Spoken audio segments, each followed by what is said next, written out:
الحمد لله نحمده ونستعينه ونستغفره ونؤمن به ونتوكل عليه ونعوذ بالله من شرور أنفسنا ومن سيئات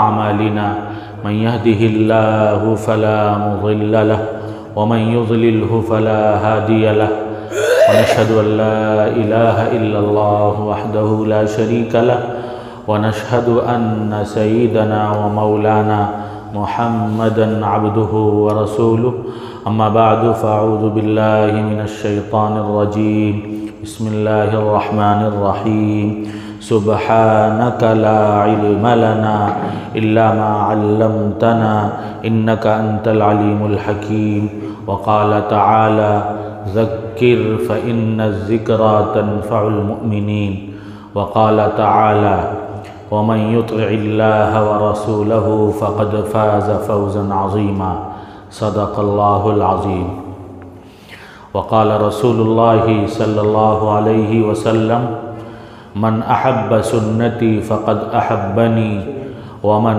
أحبني كان معي في الجنة أو كما قال عليه الصلاة والسلام۔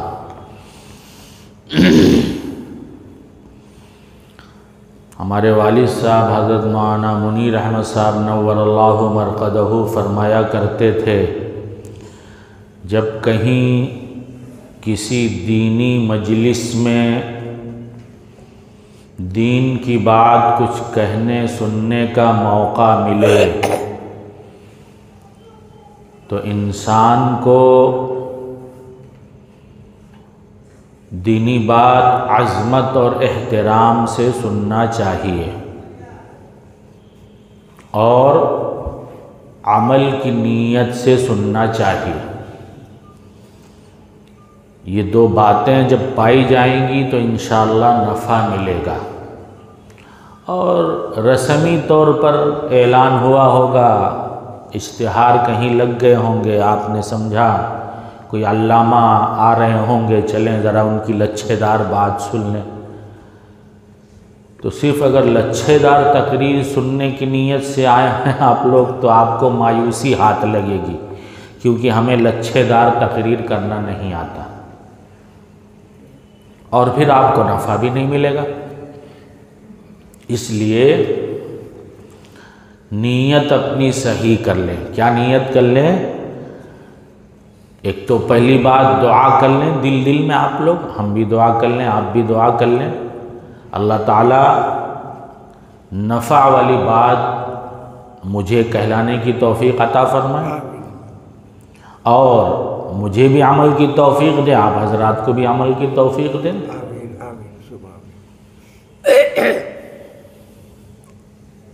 ہمارے استاد حضرت مولانا مفتی محمد حنیف صاحب نور اللہ مرقدہ واقعہ سناتے تھے۔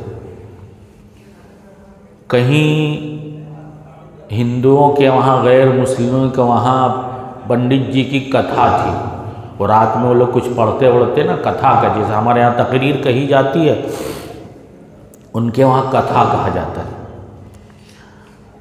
کتھا میں دادا اپنے پوتے کو لے کر گیا،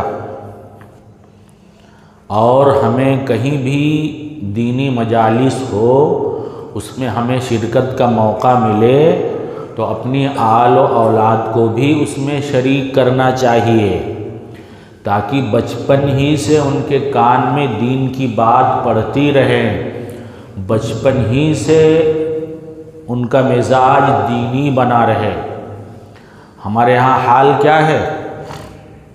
ہم لوگ بچپن میں اپنی اولادوں کی دینی تربیت کرتے نہیں، بچپن میں انہیں دیندار بنانے کی فکر کرتے نہیں، دینی تعلیم دلاتے نہیں، اللہ اور اس کے رسول کے احکامات ان کو بتاتے اور پہنچاتے نہیں۔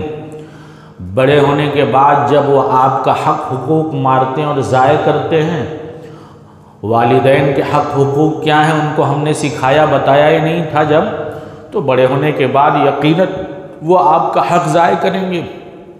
تب آپ کو مولانا صاحب یاد آتے ہیں، اپنی مسجد کے امام صاحب یاد آتے ہیں۔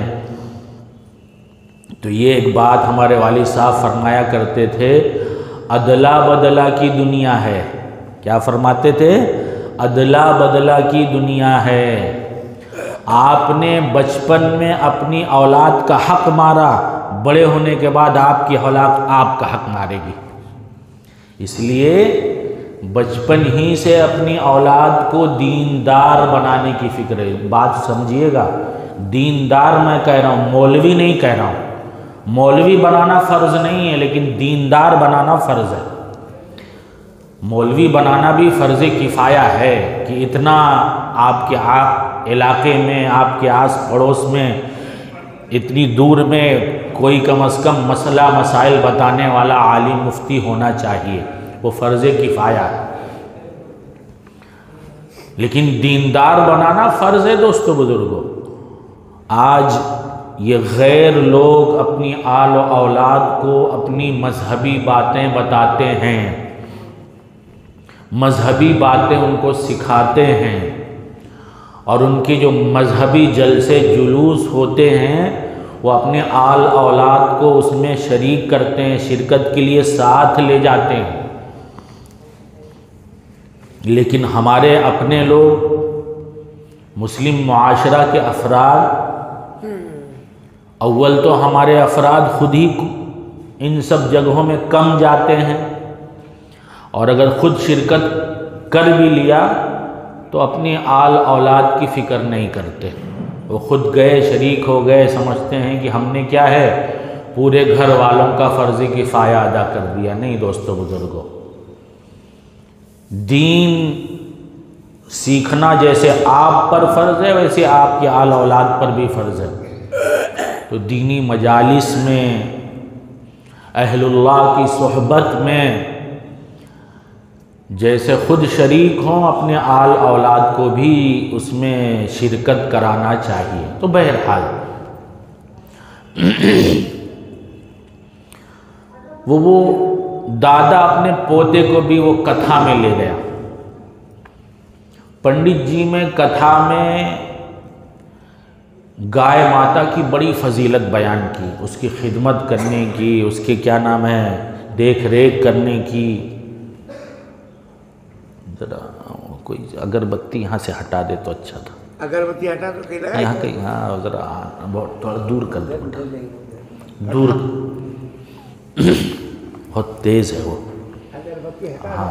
ہاں کر رہے ہیں، دور کر دیجئے، دور رکھ دیجئے، بہت اس کا دھواں بڑا تیز ہے۔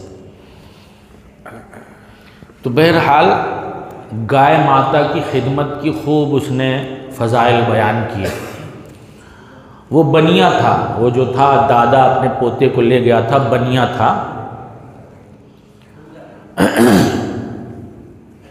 صبح پوتے کو بھیج دیا کہ جاؤ تم دکان کھول دو،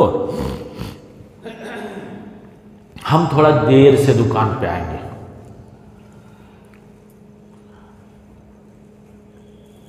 پوتا چلا گیا دکان کھولنے کے لیے، دکان کھول کے بیٹھا، دادا اپنا آرام سے دکان کے لیے نکلا گھر سے۔ دور سے اس کو اپنی دکان دکھی تو دیکھا کہ ایک گائے جو ہے وہ اناج بڑے آرام سے کھا رہی ہے، اور پوتا بڑی محبت بھری نگاہوں سے اسے دیکھ رہا ہے۔ بنیا اپنا نقصان نہیں چاہتا۔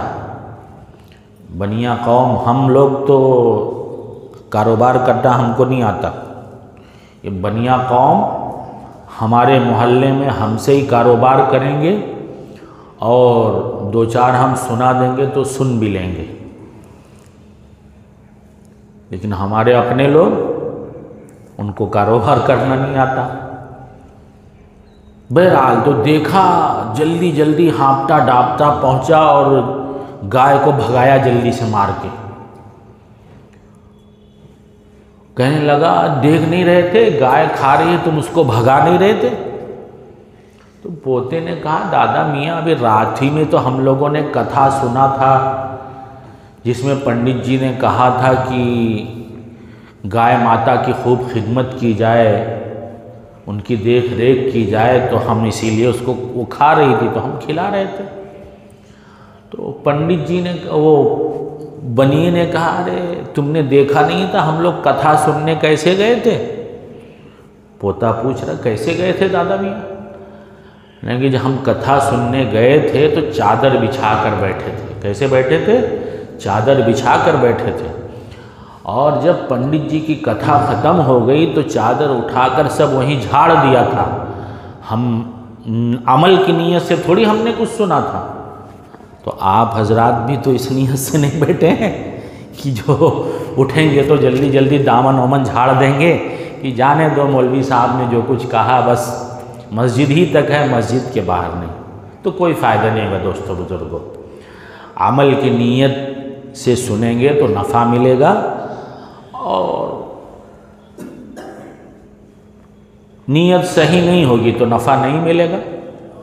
تو میں بھی نیت کر لوں، آپ بھی نیت کر لیں، انشاءاللہ اللہ پاک جو بات کہلوائیں گے اس پر سنیں گے تو عمل بھی کریں گے انشاءاللہ۔ انشاءاللہ۔ دیکھیے اللہ رب العزت نے ایمان والوں کی کامیابی کی ضمانت دی ہے کہ ایمان والے کامیاب ہوں گے، اور ہر ایک انسان کامیاب ہونا چاہتا ہے، مرد ہو، عورت ہو، بچہ ہو، ہر ایک چاہتا ہے کہ ہم کامیاب ہو جائیں، کامیابی ہمیں حاصل ہو جائے۔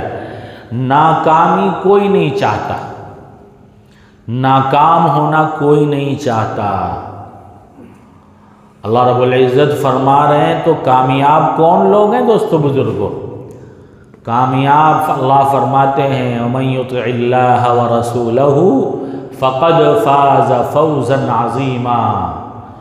جو لوگ اللہ رب العزت کی اطاعت کریں گے، رسول اللہ صلی اللہ علیہ وسلم کی اطاعت کریں گے، ان کے حکموں کو بجا لائیں گے، اللہ فرماتے ہیں فَقَدْ فَازَ فَوْزًا عَظِيمًا، یقیناً وہ لوگ بڑی کامیابی کو پہنچ گئے۔ کامیاب ہوں گے نہیں فرمایا اللہ نے کہ ہوں گے، اللہ فرما رہے ہیں ماضی کا صیغہ استعمال کیا، قد لگا کر استعمال کیا، یقیناً بڑی کامیابی کو پہنچ گئے یہ لوگ۔ آج ہم اگر اس دنیا میں ناکام و نامراد ہیں تو اس کی بڑی وجہ یہ ہے دوستو بزرگوں، ہم نے اللہ رب العزت کے حکموں کی اطاعت کو چھوڑ دیا، رسول اللہ صلی اللہ علیہ وسلم کی اطاعت کو چھوڑ دیا۔ مسلمان نماز پڑھنے کو تیار نہیں، آج مسلمان نماز پڑھنے کو تیار نہیں۔ کئی فیصد مسلمان نمازی ہیں دوستو بزرگوں؟ 2.5، 3، 5% زیادہ، 5% زیادہ ہے، 2.5، 3% مسلمان نمازی ہیں۔ باقی کیا اللہ کا حکم نہیں ہے ایمان والو نماز پڑھو، اقیموا الصلاۃ اقیموا الصلاۃ اقیموا الصلاۃ؟ قرآن میں بار بار اللہ نے فرمایا۔ کس کے لیے دوستو بزرگوں یہ حکم ہے؟ کافروں کے لیے، کافروں کے لیے حکم ہے دوستو بزرگوں۔ ایمان والوں کے لیے حکم ہے۔ آج ایمان والا نماز پڑھنے کو تیار نہیں، نماز نہیں پڑھے اور سوچے ہم کامیاب ہو جائیں، نماز نہ پڑھے، نماز چھوڑ دے اور ایمان والا سمجھے کہ ہم کامیاب ہو جائیں گے، تو دھوکہ ہے دوستو بزرگوں۔ کیوں؟ نماز کے لیے بلا، اللہ کا منادی پکارتا ہے تو کیا کہتا ہے؟ اللہ کی بڑائی، کبریائی، رسالت کی شہادت دینے کے بعد، اللہ کی توحید کی شہادت دینے کے بعد جب نماز کی دعوت دیتا ہے تو کیا کہتا ہے اللہ کا منادی؟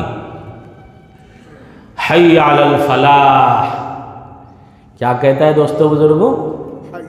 حی علی الفلاح۔ کہاں؟ کامیابی کی طرف آؤ۔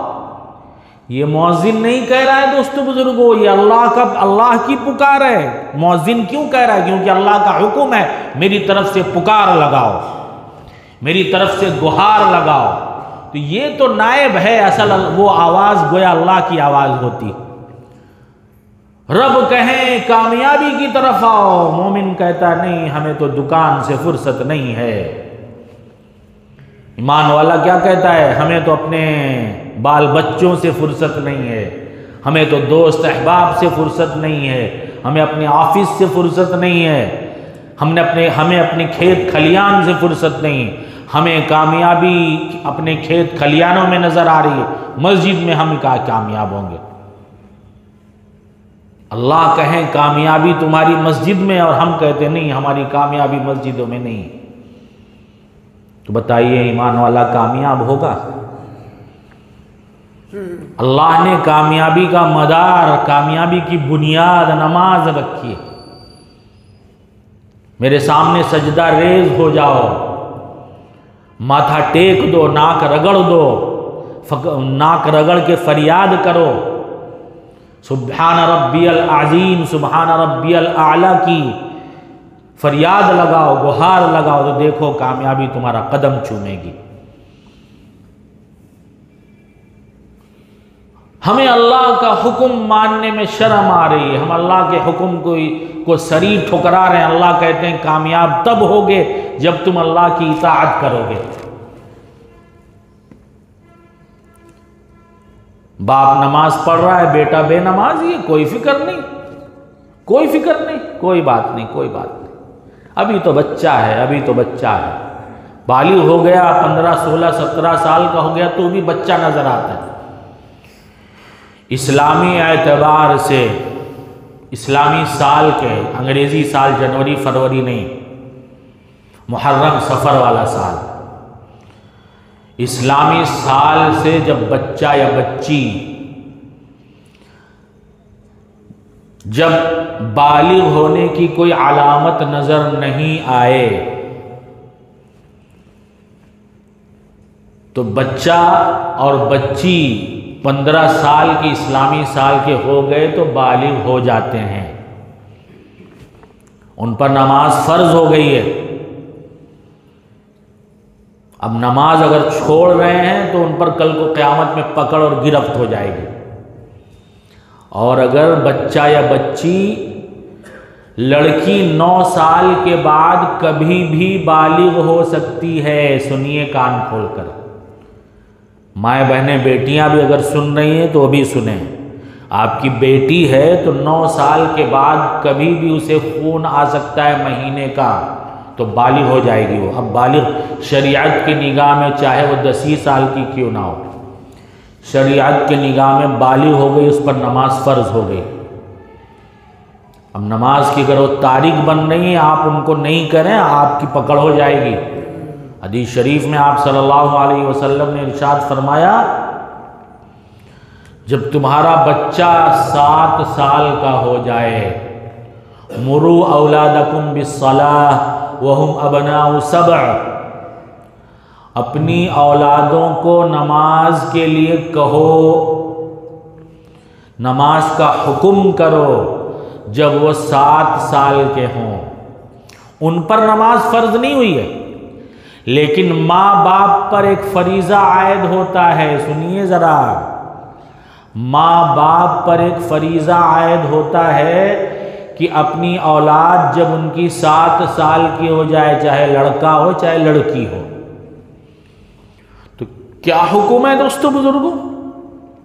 نماز کے لیے کہو، حکم کرو کہ بیٹا نماز پڑھ لو، بیٹی دیکھو اذان ہو گئی نماز پڑھ لو۔ تربیت کرائی جا رہی ہماری آل و اولاد کی۔ ہماری دنیا میں گنگا الٹی بہتی ہے، جب بچہ 3-4 سال کا اور چھوٹا ہوگا، جس کو مسجد کے آداب کا کچھ عطا پتہ ہی نہیں ہوگا، تو دادا نانا انگلی پکڑا کر مسجد میں لائیں گے۔ اتنے چھوٹے بچے جن کو مسجد کے آداب کا کچھ علم نہیں ہے، ان کو مسجد میں لانا منع ہے۔ تو جن کو مسجد میں لانا منع ہے ان کو تو مسجد میں لائیں گے۔ اب جب وہی بچے بڑے ہو گئے، 6-7 سال کے ہو گئے، اب حکم ہے کہ ان کو لاؤ نماز کے لیے کہو، تب کہیں گے نہیں نہیں نہیں ابھی جاؤ اسکول کا کام کرو۔ ٹیوشن بہت ہے تمہارا، ٹیوشن، نماز ضروری نہیں۔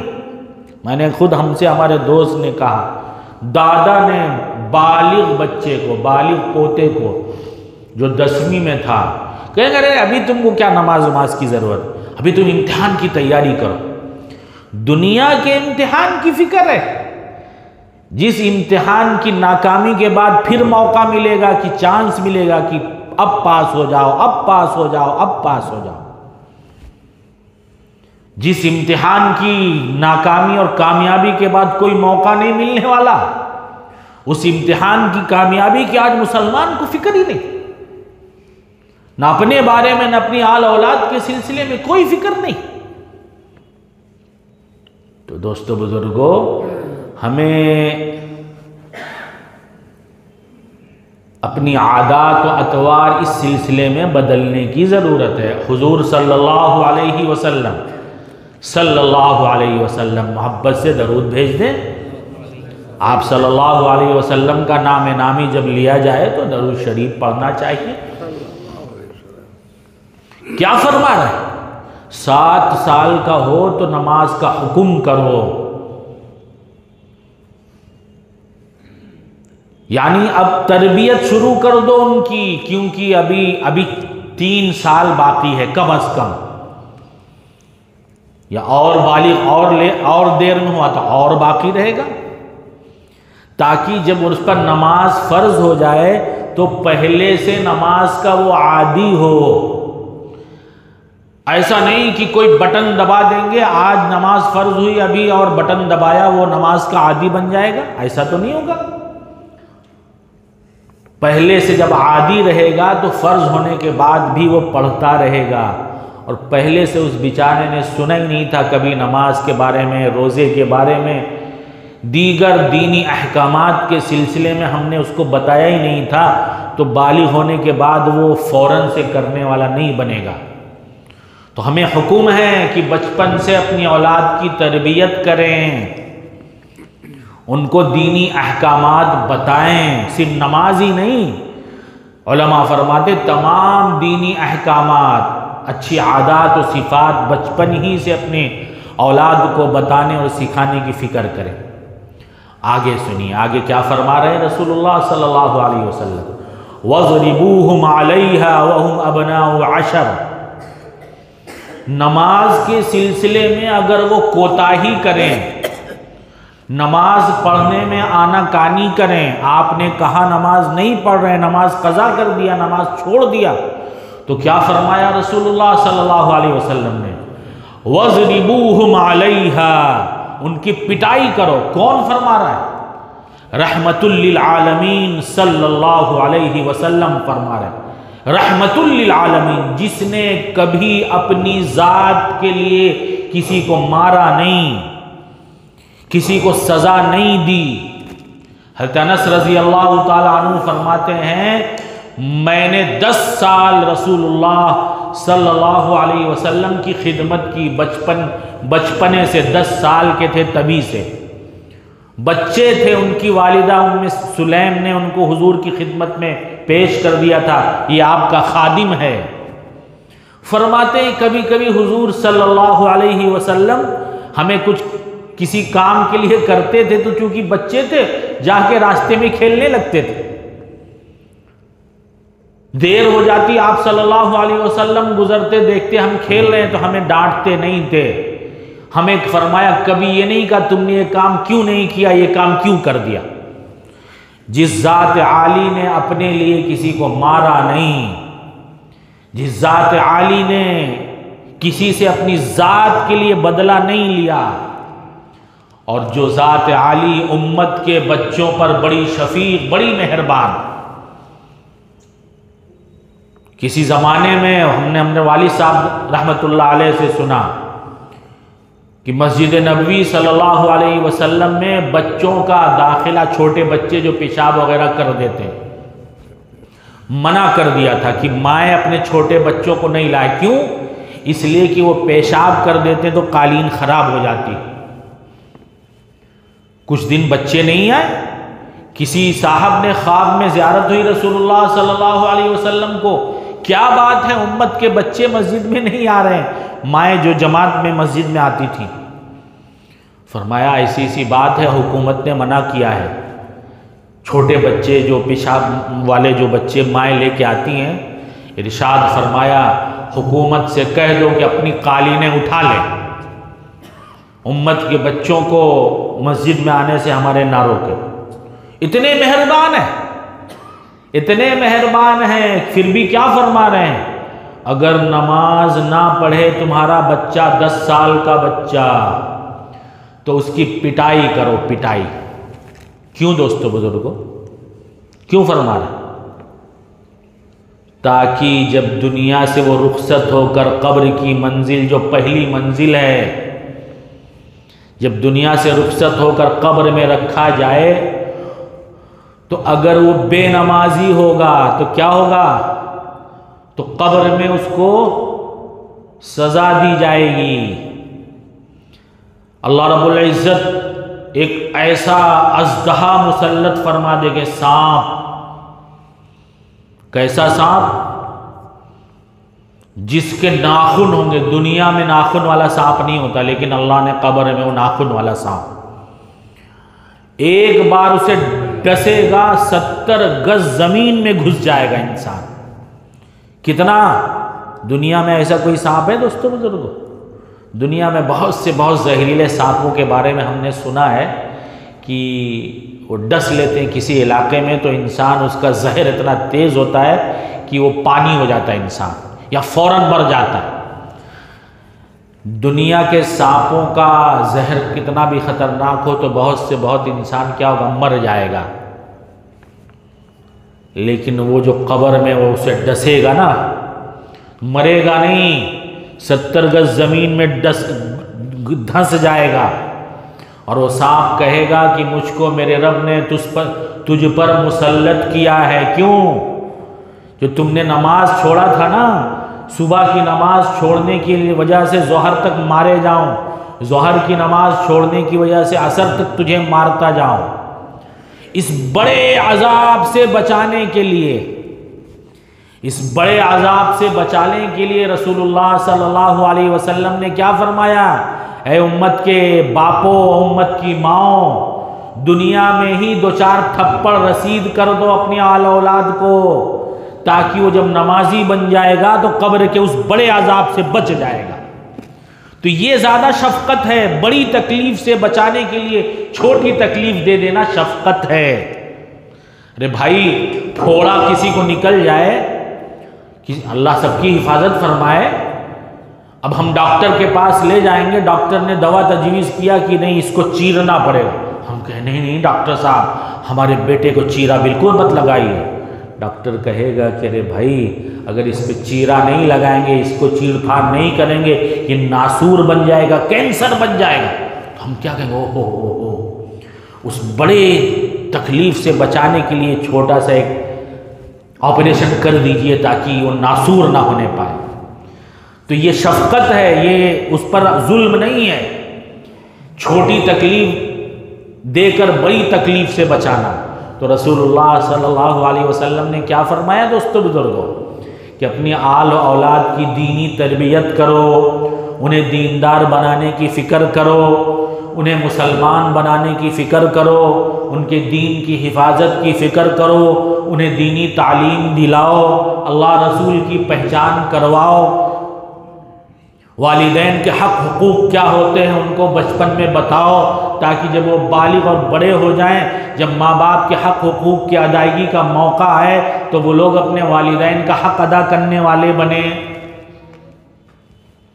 تاکہ کل کو بعد میں آپ کو رونا نہ پڑے کہ کیسی اولاد ہمارا حق ہی نہیں جانتی، ہمارا حق ہی نہیں ادا کرتی۔ میں نے ابھی عرض کیا تھا، عدلے بدلے کی دنیا ہے، ہم نے اگر ان کا حق ادا کیا ہوگا تو وہ بڑے ہو کر ہمارا حق ادا کریں گے، اور اگر بچپن میں ہم نے ان کا حق مارا ہوگا، ان کا حق ضائع کیا ہوگا، تو یہ ہماری اولاد بڑے ہونے کے بعد ہمارا حق ضائع کرے گی۔ تو اپنی اولاد کی دینی تربیت کریں، بڑا فتنے کا دور ہے، بڑے فتنے کا دور ہے۔ دین ایمان کب کس کا چھن جائے پتہ نہیں۔ آپ صلی اللہ علیہ وسلم کا فرمان ہے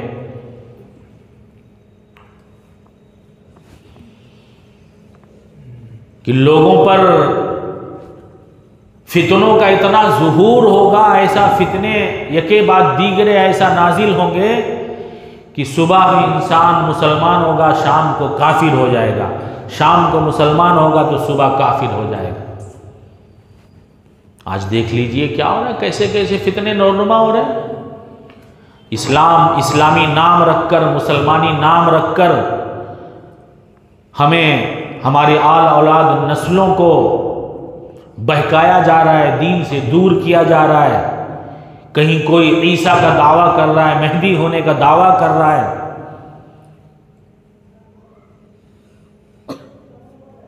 اور ہماری آل اولاد کو مرتد بنا رہا ہے۔ آپ کے ہاں پتہ نہیں فتنہ پہنچا کہ نہیں پہنچا؟ پورے ہندوستان میں فتنہ شکیلیت کے نام پر ایک فتنہ بڑی تیزی سے پھیل رہا ہے۔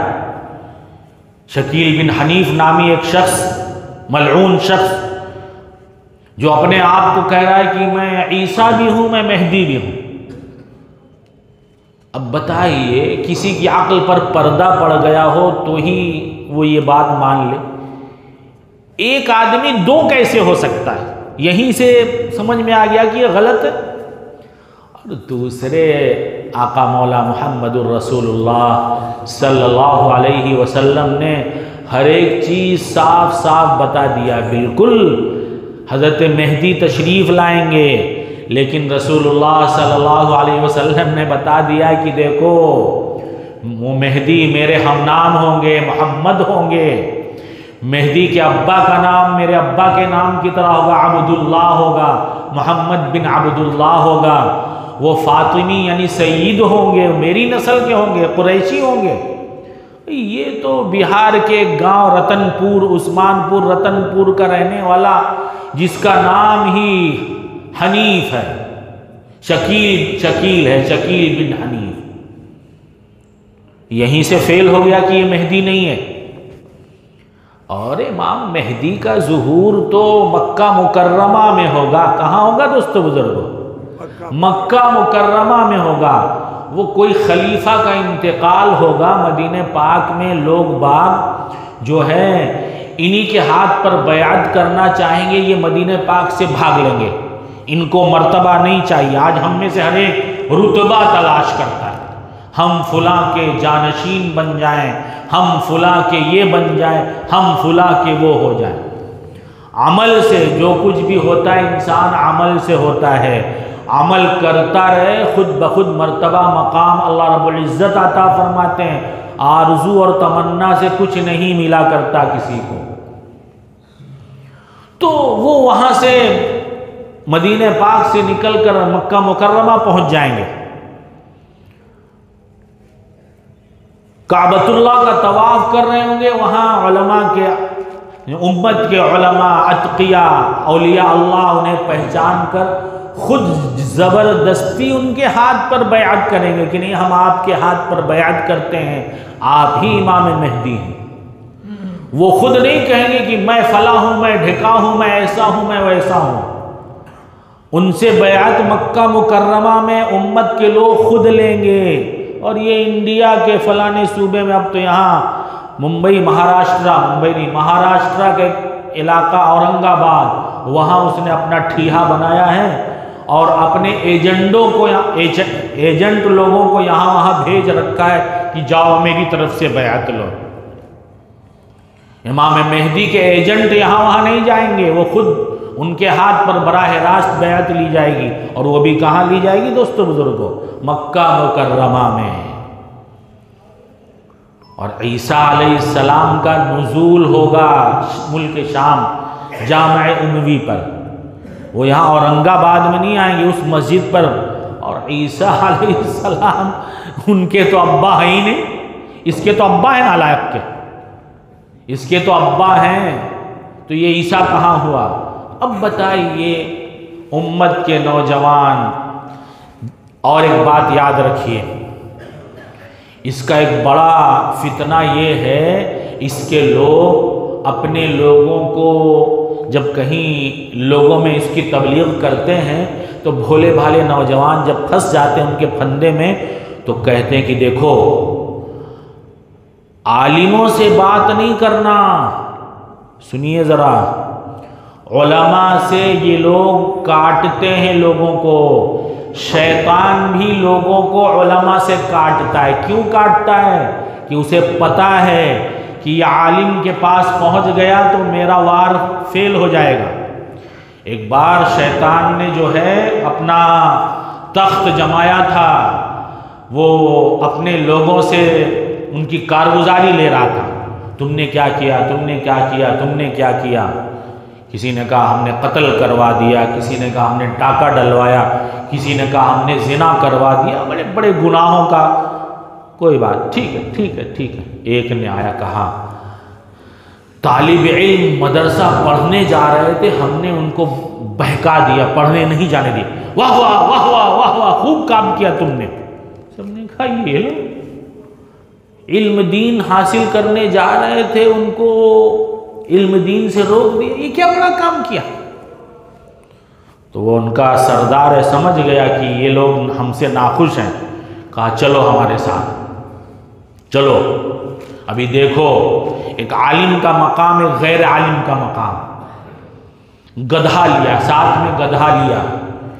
ایک عابد صاحب جو عالم نہیں تھے، صرف تسبیح بھانجتے تھے۔ کیا کرتے تھے دوستو بزرگوں؟ صرف تسبیح بھانجتے تھے، یعنی مطلب تسبیح ہی صرف پڑھا کرتے تھے اور ٹوٹی ٹوٹی کچھ عبادت کر لیا کرتے تھے، عابد تھے، عالم نہیں تھے۔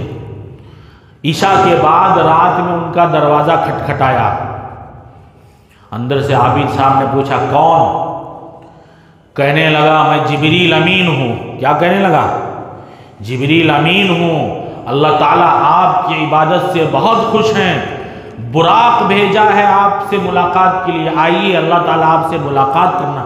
ارے واہ، پھولے کپا ہو گئے کہ واہ واہ واہ واہ، میری عبادت تو اتنا قبول ہو گئی، اللہ رب العزت نے جبریل امین کو بھیج دیا۔ مارے خوشی کے پھولے نہیں سمائے، آئے اور گدھے پر سوار ہو گئے۔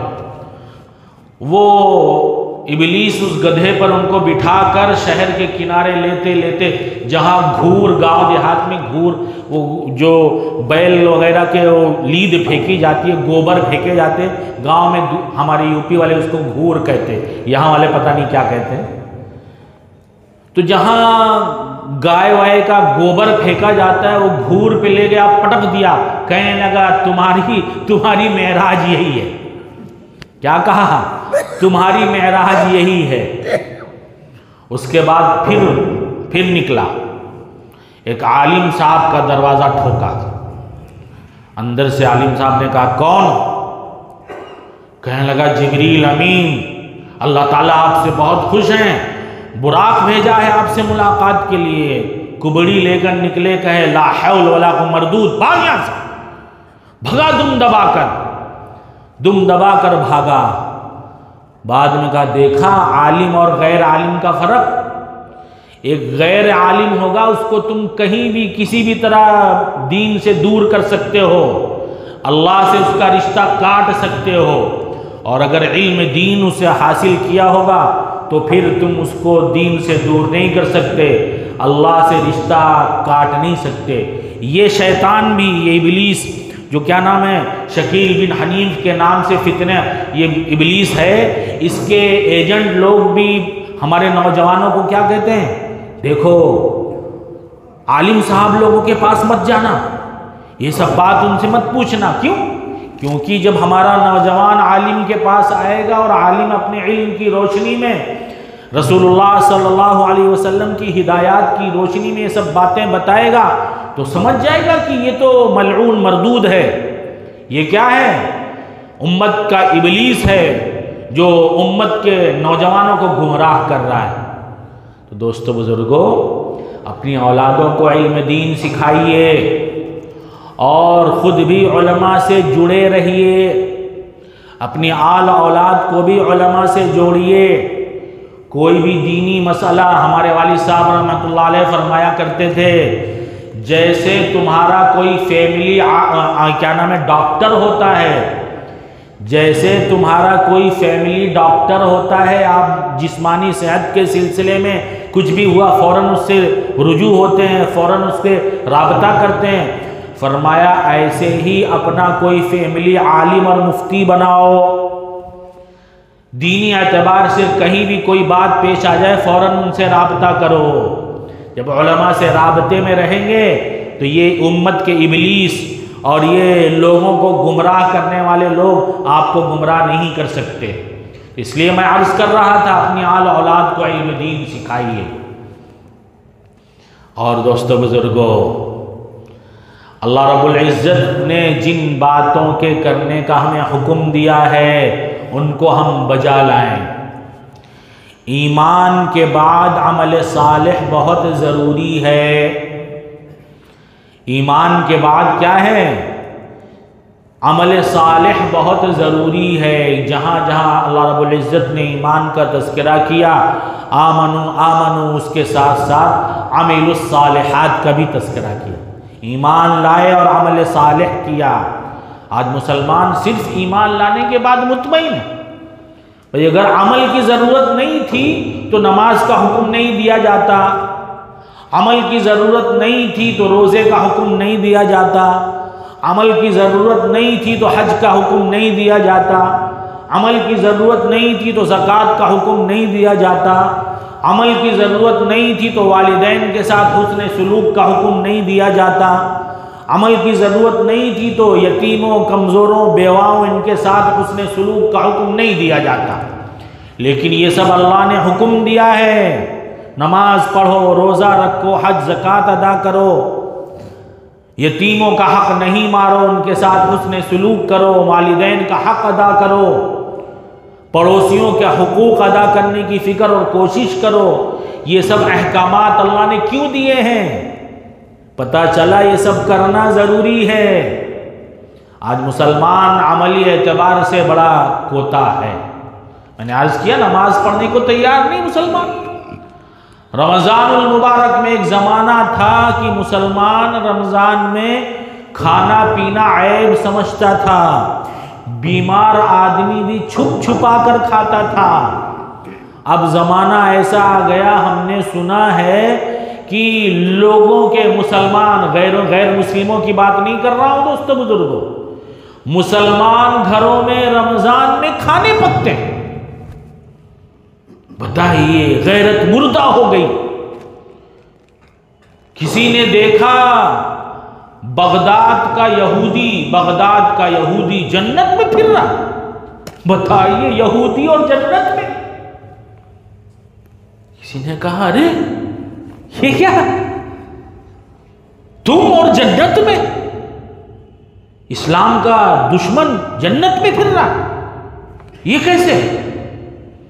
کہنے لگا اصل میں بات یہ ہوئی، ایک بار رمضان المبارک میں، کیسے دوستو بزرگوں، رمضان المبارک کے مہینے میں میرا بیٹا بغداد کے بازار میں کھاتے ہوئے، سرعام کھاتے ہوئے جا رہا تھا۔ میں نے کہا ارے تم کو شرم نہیں آتی؟ مسلمانوں کا رمضان ہے، کچھ تو ادب احترام کرو۔ اس عظمت کے نتیجے میں اللہ رب العزت نے مجھے مرنے سے پہلے ایمان کی دولت عطا فرما دیا، میں مسلمان ہو کر مرا ہوں۔ آج مسلمان رمضان المبارک کا ادب و احترام کھو رہا ہے، خود بے احترامی کر رہا ہے۔ کہیں خدا نہ خواستہ، ہزار بار خدا نہ خواستہ، اس عظمت و احترام نہ کرنے کے نتیجے میں کہیں ایمان سے ہاتھ نہ دھو بیٹھے۔ ہم نے کبھی سوچا دوستو بزرگوں؟ بتائیے مسلمان پھر کہتا ہے کہ ہم پریشان ہیں۔ کہے کہ مسلمان دوستو نماز ہم نہیں پڑھیں، روزہ ہم نہیں رکھیں، ڈھنگ کی زکوٰۃ صحیح زکوٰۃ ہم نہ ادا کریں، اٹکل پچو سے نکالتے ہیں، اٹکل سے نکال دیا۔ اللہ کا حکم ہے کیسے زکوٰۃ ادا کرو؟ حساب لگا کر زکوٰۃ ادا، تبھی تو حساب دیا ہے، 40واں حساب ہے یہ۔ اگر حساب نہیں لگانا ہوتا تو کہہ دیتے ہیں ہاں بس دے دیا کرو جو سمجھ میں آئے۔ لیکن اللہ کا حکم کیا ہے؟ زکوٰۃ 40واں دو، یہ 40واں حساب ہے، 1/40 حساب ہوتا ہے۔ تو آپ مالدار ہیں تو اپنی پوری مالیت کا حساب لگا کر ایک ایک پائی جوڑ کر اب زکوٰۃ ادا کریے۔ مسلمان کہتا نہیں اتنا کون حساب لگائے گا، بس دے دیا، اندازے سے دے دیا، اندازے سے دے دیا، جو بچ گیا نہیں ہوا تو اس کی زکوٰۃ ادا ہوئی؟ مسلمان زکوٰۃ ادا کرنے کو تیار نہیں، مسلمان روزہ رکھنے کو تیار نہیں، اور تو اور آج مسلمان نظر آنے کو تیار نہیں۔ ابھی اگر آپ لوگ مسجد میں ہیں، لیکن اگر مسجد کے باہر ہم چلتے اور ہمیں کوئی نہ بتاتا، بہت سارے لوگ ہمیں نظر آتے تو ہم سمجھتے یہاں تو مسلمان ہے ہی نہیں، وہی 2 4 10 20 جن کے اب تو غیر مسلم بھی داڑھی والے۔ ہم ابھی آ رہے تو ہمارے بغل میں جو بیٹھا تھا یہ بڑی بڑی داڑھی تھی، ہم نے تو پہلے سے ہم تو اس کو ہم نے سلام نہیں کیا، بس ہم نے سمجھا شاید یہ مسلمان ہے۔ لیکن ایک مسلمان کی چہرے کی نورانیت اور ایک غیر چاہے داڑھی کیوں نہ رکھا ہو اس کے چہرے پر رونق نہیں ہوتی۔ تو تھوڑی دیر کے بعد ایئر ہوسٹس آئی، داس صاحب اس کو کہا، مسٹر داس۔ میں نے کہا اچھا یہ داس صاحب ہیں، عباس نہیں یہ داس ہیں۔ تب سمجھ میں آیا تو اب تو مسلمان بھی غیر بھی چہرے پر داڑھی رکھتا ہے، تو ہمیں کیا پتہ چلتا ہے ریمونا میں کتنے مسلمان ہیں؟ ہم تو سمجھتے ہیں ہری رام، یہ بھگوان داس، اور یہ فلانا داس، یہ ڈھکانا داس یہی ہے۔ آج مسلمان نے اپنی پہچان کھو دیا، مسلمان نے اپنی پہچان کھو دیا دوستو بزرگوں۔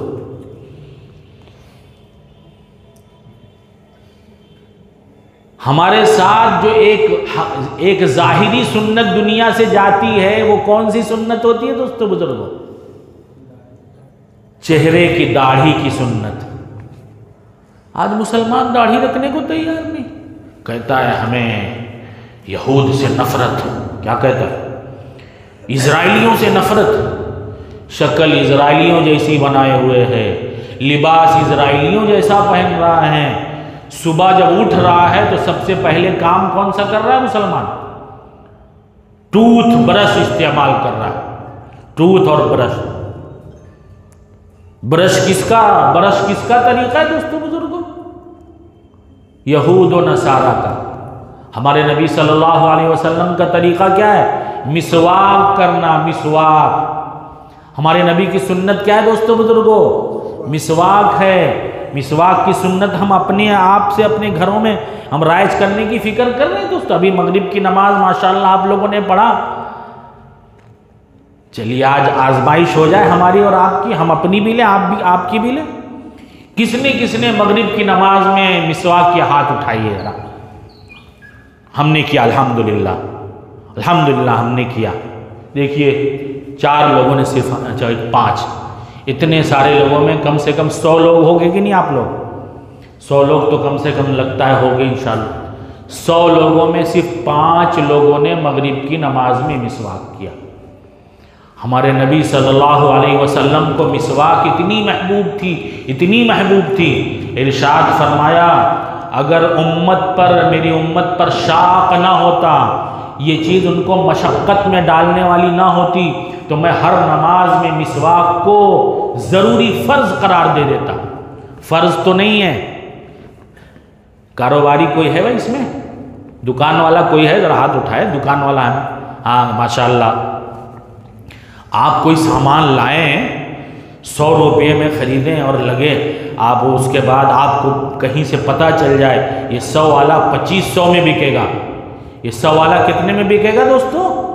2500 میں، تو تکلیف ہوگی آپ کو، ناخوش ہو جائیں گے کہ نہیں 100 والا 2500 میں بک رہا ہے، اچھا نہیں ہے، کہ خوش ہوں گے، واہ واہ کیا سستا سودا ہے اور کیا نفع مل رہا ہے ہم کو۔ حدیث شریف میں ہے مسواک کر کے جو نماز پڑھی جائے 25 یا 27 گنا زیادہ اس پر اجر ملتا ہے۔ آج مسلمان نماز کے اجر بڑھانے کی فکر نہیں، اس کو دنیا بڑھانے کی فکر ہے۔ تو دوستو بزرگوں، رسول اللہ صلی اللہ علیہ وسلم کی سنتوں کو اپنی زندگیوں میں ہم بھی شامل کریں، اپنی آل اولاد کو بھی اس سنت کا عادی بنائیں، اس سنت کا کریں گے انشاءاللہ، اس سنت پر عمل کریں گے۔ کون کون کرے گا؟ ہاتھ اٹھائیے، ہم بھی کریں گے انشاءاللہ۔ الحمدللہ، اللہ قبول فرمائے آپ لوگوں کے ہاتھ اٹھائیں۔ آپ صلی اللہ علیہ وسلم کو اتنا محبوب تھی، حضرت عائشہ رضی اللہ تعالیٰ عنہ فرماتی ہیں مرض الوفات، یعنی جس مرض میں کے بعد آپ صلی اللہ علیہ وسلم نے اس دنیا سے پردہ فرمایا، فرماتی ہیں میرے ران مبارک پر آپ لیٹے ہوئے تھے، حضرت عائشہ رضی اللہ تعالیٰ عنہ کے بھائی عبد الرحمن بن ابی بکر تشریف لائے، ان کے ہاتھ میں تازی مسواک تھی، آپ نے بڑی شوق سے اس مسواک کو دیکھا، بڑی شوق سے۔ حضرت عائشہ نے فرمایا مسواک فرمائیں گے آپ؟ حضور نے فرمایا ہاتھ سر سے اشارہ فرمایا، سر مبارک۔ حضرت عائشہ رضی اللہ تعالیٰ عنہ نے مسواک لیا، اپنی دانت سے کوچا، کیونکہ آپ کمزور ہو چکے تھے، کوچ کر آپ کو دیا، آپ نے مسواک فرمایا۔ دنیا سے رخصت ہونے کا وقت ہے، پھر بھی مسواک سے اتنی محبت ہے۔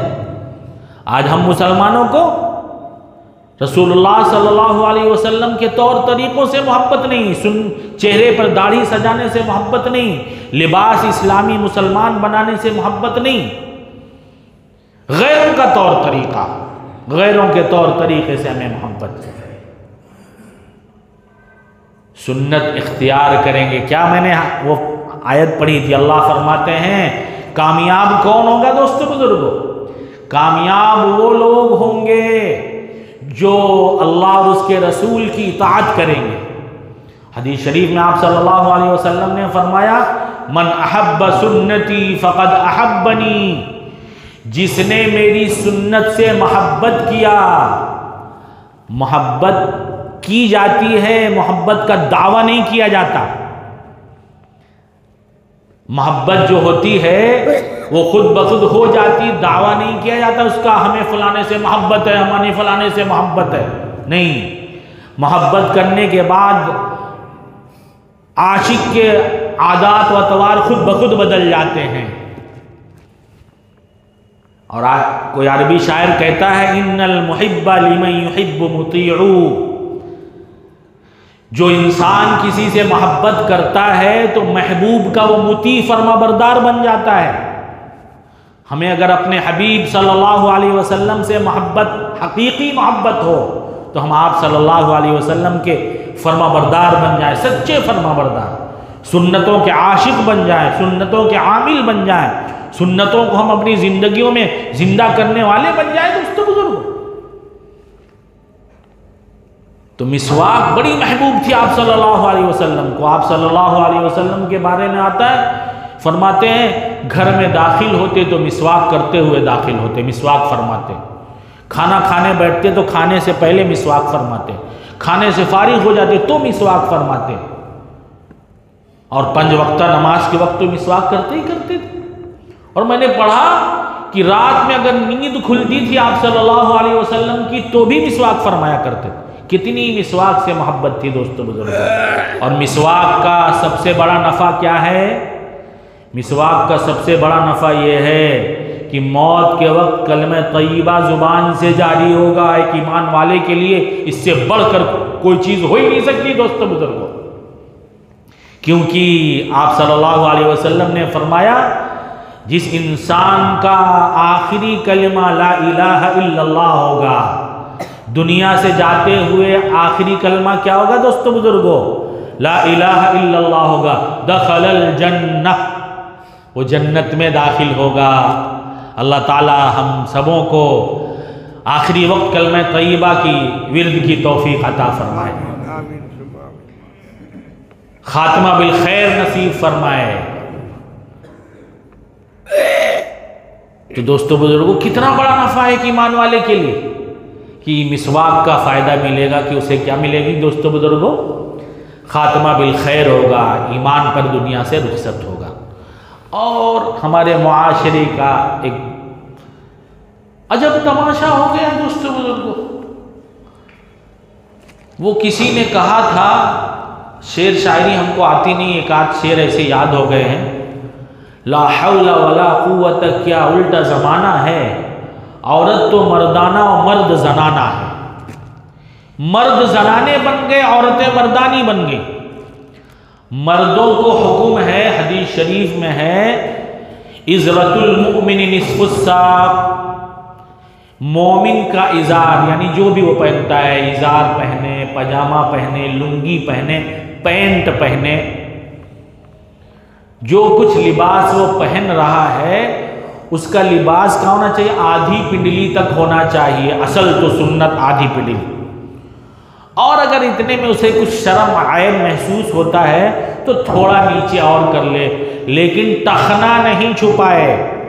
وہ نیچے کی ہڈی جو وضو میں جہاں تک دھونا فرض ہے، اس ہڈی کو ٹخنا کہتے ہیں. کیا کہتے ہیں؟ ٹخنا کہتے ہیں. اس ہڈی کو چھپانا مردوں کے لیے حرام ہے، ناجائز ہے. جو بھی لباس پہن رہا ہے، پاجامہ یہ سب، اس میں اس ہڈی کو دکھانا چاہیے. حدیث شریف میں ہے جس نے وہ چیز اپنا وہ ٹخنا چھپایا، وہ اتنا حصہ جہنم میں جلنے کے لائق ہے. ما اسفل من الازار فی الکعبین فی النار، ازار کا جو حصہ ٹخنے کے نیچے ہوگا وہ جہنم میں جلے گا. اب ہماری مائیں بہنیں بیٹیاں تو ٹخنا کھول رہی ہیں، ان کو کیا حکم ہے؟ ان کو حکم ہے کہ ٹخنے کے نیچے تک لباس پہنو اپنا. مائیں بہنیں بیٹیاں پورا مستور، پوری کلائی ان کی چھپی ہو، ان کا ٹخنا چھپا ہو، اور یہ بال یہ سب چیزیں ان کی سطر ہیں، ان کو دکھانا جائز نہیں ہے. غیر محرم کے سامنے یہ سب دکھانا ان کے لیے جائز نہیں. لیکن الٹا ہو گیا، مائیں بہنیں بیٹیوں کی قمیص کی آستین جو ہے یہاں تک چلی گئی، یہ ان کا آدھا ہاتھ کھلنے لگا، ان کی آستین آدھی اور پونی ہو گئی. اور ہمارے مرد حضرات جب لباس سلاتے ہیں تو کلائی کیا ہو، کلائی کے نیچے تک ان کی آستین ہوتی. مائیں بہنیں بیٹیاں ننگی ہو رہی ہیں، اور یہ مرد حضرات تو اپنے آپ کو چھپا رہے ہیں مستور. جن کو حکم ہے عورت، عورت کا لفظی ترجمہ ہے چھپی ہوئی چیز، عورت کے معنی ہی ہے چھپی ہوئی چیز، تو وہ اپنے کو کھول رہی ہیں. اور مرد جسے کھلا ہوا ہونا چاہیے وہ اپنے کو چھپا رہا ہے، الٹا. اب بتائیے،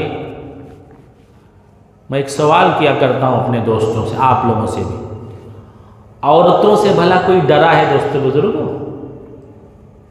کہیں گے ہم سب ڈرتے ہیں. بھائی ڈرتے ہیں کہ نہیں؟ آپ لوگ ہوم منسٹر سے نہیں ڈرتے؟ اکبر بادشاہ کے عدالت میں ایک مقدمہ پیش ہوا.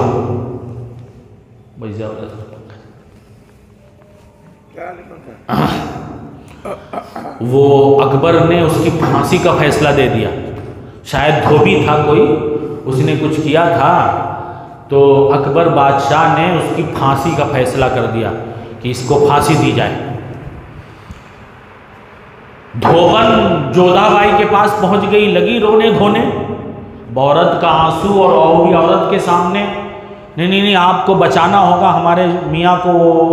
بادشاہ سلامت نے اس کے لیے بہرحال کیا کیسے اس کو منا لیا. اس نے کہا اچھا ٹھیک ہے، چلو ہم بادشاہ سلامت سے بات کریں گے. بادشاہ سلامت جب پہنچے ہوں گے اپنے گھر، تو جودھا بائی نے کہا آج آپ کی عدالت میں کوئی مقدمہ پیش ہوا ہے؟ لگا ہاں، وہ ایک دھوبی کا مقدمہ تھا، اور کچھ قتل وتل اس کے ذریعے کسی طرح کیا تھا میں بھول رہا ہوں، تو ہم نے اس کے لیے پھانسی کا فیصلہ دے دیا. نہیں آپ کو یہ فیصلہ بدلنا پڑے گا. جودھا بھائی کیا کہہ رہی ہیں؟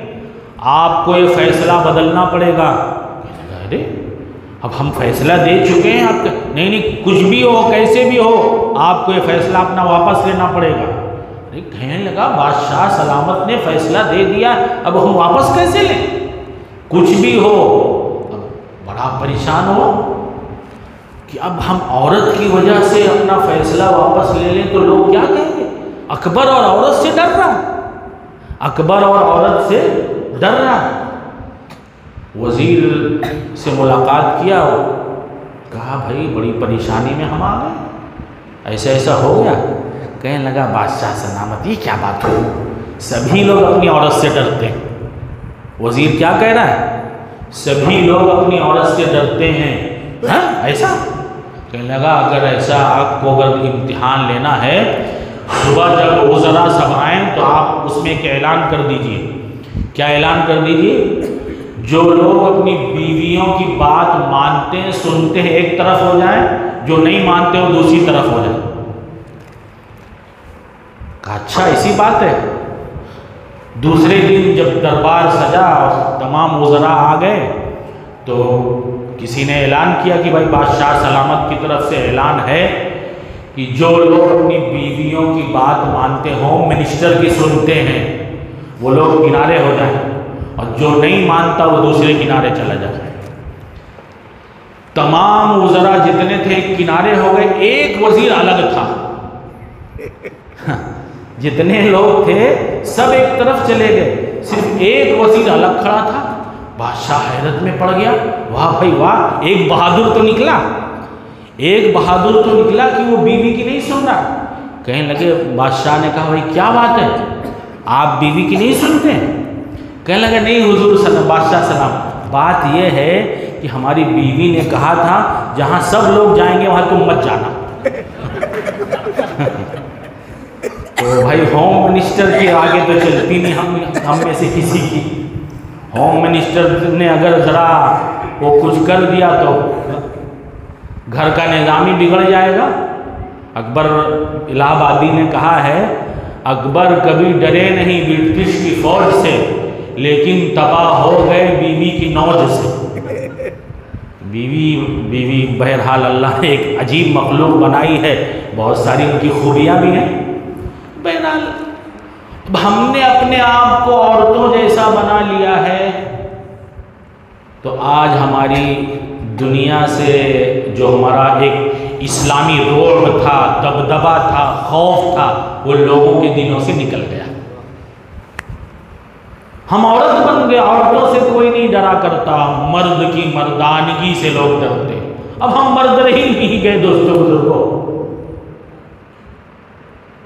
حضرت حکیم اختر صاحب رحمۃ اللہ علیہ کے وہاں کچھ ہم نے پڑھا، حضرت نے کسی کو کچھ سمجھایا ہوگا داڑھی رکھنے کے سلسلے میں، تو اللہ نے دل میں بات ڈال دی۔ ایک بات یاد رکھیے، داڑھی ہم کیوں اڑا رہے ہیں دوستوں بزرگوں؟ ہینڈسم بننے کے لیے، خوبصورت لگنے کے لیے۔ دنیا میں سب سے حسین، سب سے خوبصورت، سب سے ہینڈسم ذات عالی رسول اللہ صلی اللہ علیہ وسلم کی ہے۔ جبریل امین فرما رہے ہیں میں مشرق و مغرب گھوما ہوں، لیکن اتنا حسین کسی کو ہم نے نہ دیکھا ہے نہ دیکھا، نہ کوئی اتنا حسین پیدا ہوا ہے نہ ہوگا۔ خوبصورت بدصورت لگتے ہیں، تجربہ کر کے دیکھ لیجیے۔ دو ایک جیسے نوجوان بچوں کو لیجیے جو ابھی جوانی کے قریب پہنچ رہے ہیں، ایک جیسے، ایک جیسی شکل صورت، ایک جیسے قد کاٹھی والے، اور جہاں تھوڑے سے بال نکلے، تھوڑا سا سبزہ نکلنا شروع ہو اور داڑھی وغیرہ آنا چالو ہو جائے، کچھ داڑھیاں بھی آ جائیں، تو ایک کی داڑھی نکال دیجئے، دوسری کی رکھیے، دیکھیے بدصورت کون دکھے گا؟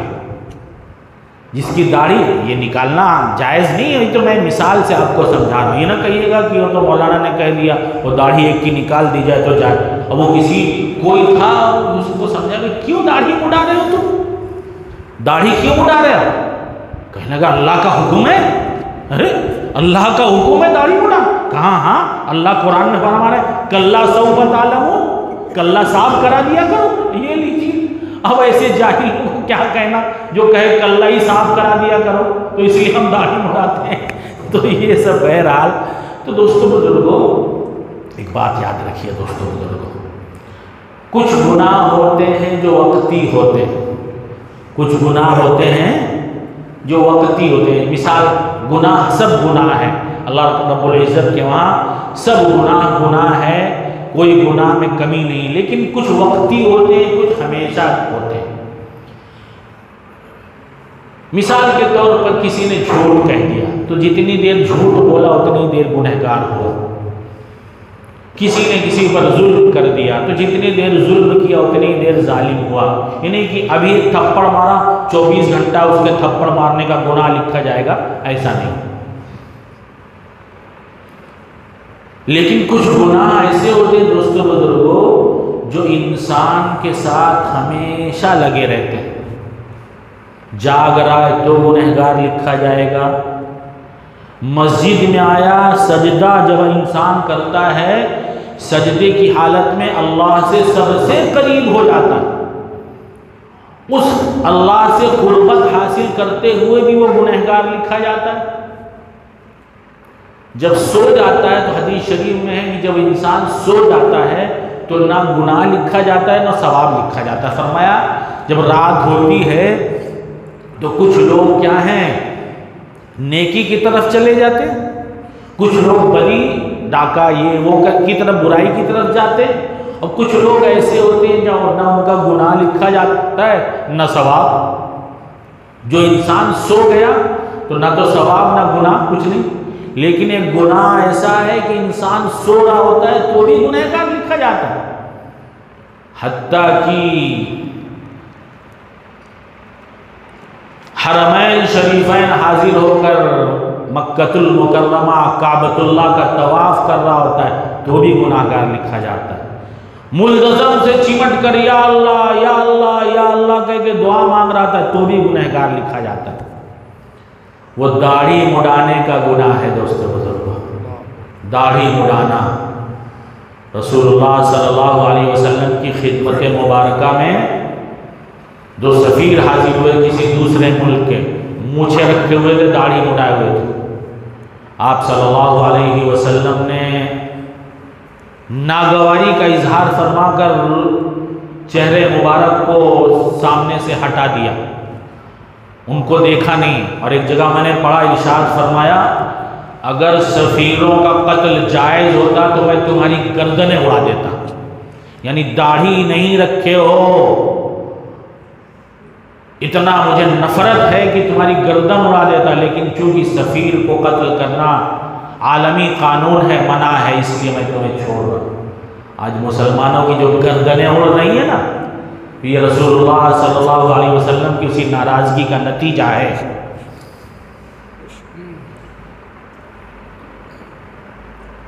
کسی نے زیارت کی آپ صلی اللہ علیہ وسلم کی، آج مسلمان لاکھوں لاکھ خرچ کر کے جاتا ہے عمرہ کرنے اور پتہ نہیں کیا کیا کرنے جاتا ہے، بڑے شوق میں جاتا ہے، جانا بھی چاہیے، بالکل جانا چاہیے، لیکن سوچیں ہم اپنے کو کم از کم اس دربار کے لائق بنا کر تو جائیں۔ پوچھا یا رسول اللہ صلی اللہ علیہ وسلم زندگی مبارکہ میں آپ کا معمول تھا کہ آپ ایسے لوگ جو آپ کی خدمت میں آتے تھے آپ ناراض ہوتے تھے، یعنی جو داڑھی مڈا کر یا کتروا کر۔ ایک بات یاد رکھیں، چھوٹی رکھنا اور ایک دم مڈانا دونوں برابر ہے۔ ہر طرف سے ایک مٹھی کا، تینوں طرف سے ایک ایک مٹھی کا ہونا یہ ضروری واجب ہے۔ اس سے کم رکھنا داڑھی گناہ ہے، اس سے کم کا داڑھی رکھنا گناہ ہے۔ فرمایا ایسے لوگ جب آپ کی خدمت میں حاضر ہوتے تو آپ زندگی مبارکہ میں ناراض ہوتے تھے، اب آپ کا کیا معمول ہے ایسے لوگوں کے ساتھ؟ اب آپ کا کیا معمول ہے؟ دل کے کان سے سنیے جو جواب دیا رسول اللہ صلی اللہ علیہ وسلم۔ ارشاد فرمایا جب ایسے لوگ میرے روضے پر آ کر مجھ پر سلام پیش کرتے ہیں، تو حدیث شریف میں ہے کہ جب کوئی آپ صلی اللہ علیہ وسلم کے روضے مبارکہ پر جا کر صلاۃ و سلام پیش کرتا ہے تو رسول اللہ صلی اللہ علیہ وسلم اس کے سلام کا جواب دیتے ہیں۔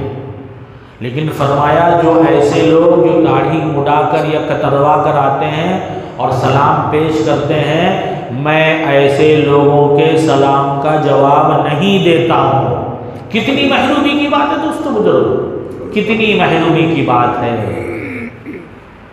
تو بڑا سخت گناہ ہے، اس گناہ سے آج ہم مسلمانوں کو اپنے آپ کو بچانے کی فکر اور کوشش کرنا چاہیے۔ یہی ایک ایسی سنت ہے جب ہم دنیا سے جائیں گے تو یہ ہمارے ساتھ جائے گی۔ اور تو جو ہم نے کر لیا کر کے اسی دنیا میں رہ گئی، لیکن ایک ظاہری سنت جو ہمارے ساتھ جائے گی یہی ایک سنت ہوگی۔ کل کو قیامت میں کہہ تو سکتے ہیں کہ حبیب صلی اللہ علیہ وسلم کچھ تو ہمارے پاس نہیں ہے، بس ایک آپ جیسی شکل بنا کر آئے۔ اللہ سے کہہ تو سکتے ہیں تیرے محبوب کی یا رب شباہت لے کے آیا ہوں، تیرے محبوب کی یا رب کیا ہے شباہت لے کے آیا ہوں، حقیقت اس کو تو کر دے میں صورت لے کے آیا ہوں۔ تو اللہ سے فریاد تو کر سکتے ہیں۔ جب کچھ نہیں رہے گا، تہی ہاتھ تہی دامن۔ ہر ایک ایمان والا جب دنیا سے رخصت ہوتا ہے دوستو بزرگوں، قبر میں جب رکھا جاتا ہے تو سوال کیے جاتے ہیں۔ سوال ہوتا ہے نا دوستو بزرگوں، 3 سوال کیے جاتے ہیں۔ من ربک، تمہارا رب کون ہے؟ ما دینک، تمہارا دین کیا ہے؟ ما تقول هذا الرجل، رسول اللہ صلی اللہ علیہ وسلم کی طرف اشارہ کر کے پوچھا جاتا ہے یہ کون صاحب ہیں جو تمہارے درمیان تھے؟ تو آپ صلی اللہ علیہ وسلم نے اگر دیکھا اور دیکھا یہ تو یہودیوں جیسی شکل بنا کر آیا اور روح انور اپنا پھیر لیا، تو کیا ہوگا دوستو بزرگوں؟ قبر میں اگر اپنا روح انور ہم کو نہیں دکھایا، پھیر لیا، تو کیا ہوگا؟ اور آگے چلیے، ہم سب شفاعت کے امیدوار ہیں، ہونا بھی چاہیے، ہونا بھی چاہیے۔ آپ صلی اللہ علیہ وسلم شفیع المذنبین ہیں، گنہگاروں کی شفاعت فرمانے والے ہیں۔ کل کو قیامت میں ہم شفاعت کے امیدوار ہوں گے اور ہم پہنچے یا رسول اللہ بڑا عاصی، بڑا گنہگار، یقیناً ہم سے بڑا گنہگار کوئی نہیں، ہم پہنچ گئے۔ اب ایک آخری سہارا آپ ہی بچے ہوئے ہیں یا رسول اللہ صلی اللہ علیہ وسلم، آپ نے اگر ہماری شفاعت فرما دی تو بیڑا پار ہو جائے گا۔ ایک بار نہیں، 1000 بار نہیں، لاکھوں بار نعوذ باللہ۔ اگر آپ صلی اللہ علیہ وسلم نے ہم کو دیکھا اور دیکھ کر کہا تم تو میرے نہیں نظر آ رہے، تم تو میرے نہیں نظر آ رہے، تمہاری شکل صورت تو میری شکل صورت سے میل نہیں کھا رہی، تمہاری شکل تو میرے دشمنوں جیسی ہے، تمہاری شکل تو میرے باغیوں جیسی ہے، ہٹو یہاں سے، تمہاری شفاعت نہیں کرنے والا میں۔ تو کیا ہوگا دوستو بزرگوں، کیا ہوگا ذرا سوچئے اور آگے بڑھیے، چلیے سمجھ لیجئے حشر کا سما ہے، نفسی کا عالم ہے، پیاس کے مارے ہماری حلق سوکھی جائے، کانٹے چبھ رہے ہیں ہمارے حلق میں، پیاس کے مارے ہمارے حلق میں کانٹے چبھ رہے ہیں دوستو بزرگوں۔ ہم نے کہا ہو ہم نے تو جلسوں میں سن رکھا تھا کہ حشر میں آقا مولا محمد رسول اللہ صلی اللہ علیہ وسلم حوض کوثر پر جام کوثر پلائیں گے، اور وہ کیسا ہوگا جام کوثر کہ ایک بار جو پی لیا تو پھر کبھی اسے پیاس ہی نہیں لگے گی۔ ہم نے کہا اچھا چلو آج ہی تو موقع ہے، چلو لائن میں ہم بھی لگ جاتے ہیں، ہم بھی تو امتی ہیں آپ کے، ہم بھی لائن میں لگ جاتے ہیں، ہم بھی تو امتی ہیں۔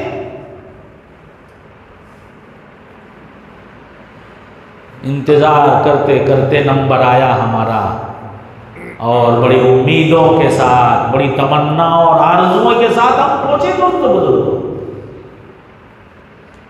رسول اللہ صلی اللہ علیہ وسلم نے خدا نخواستہ 1000 بار نہیں، لاکھوں کروڑوں بار خدا نخواستہ ہماری طرف دیکھ لیا۔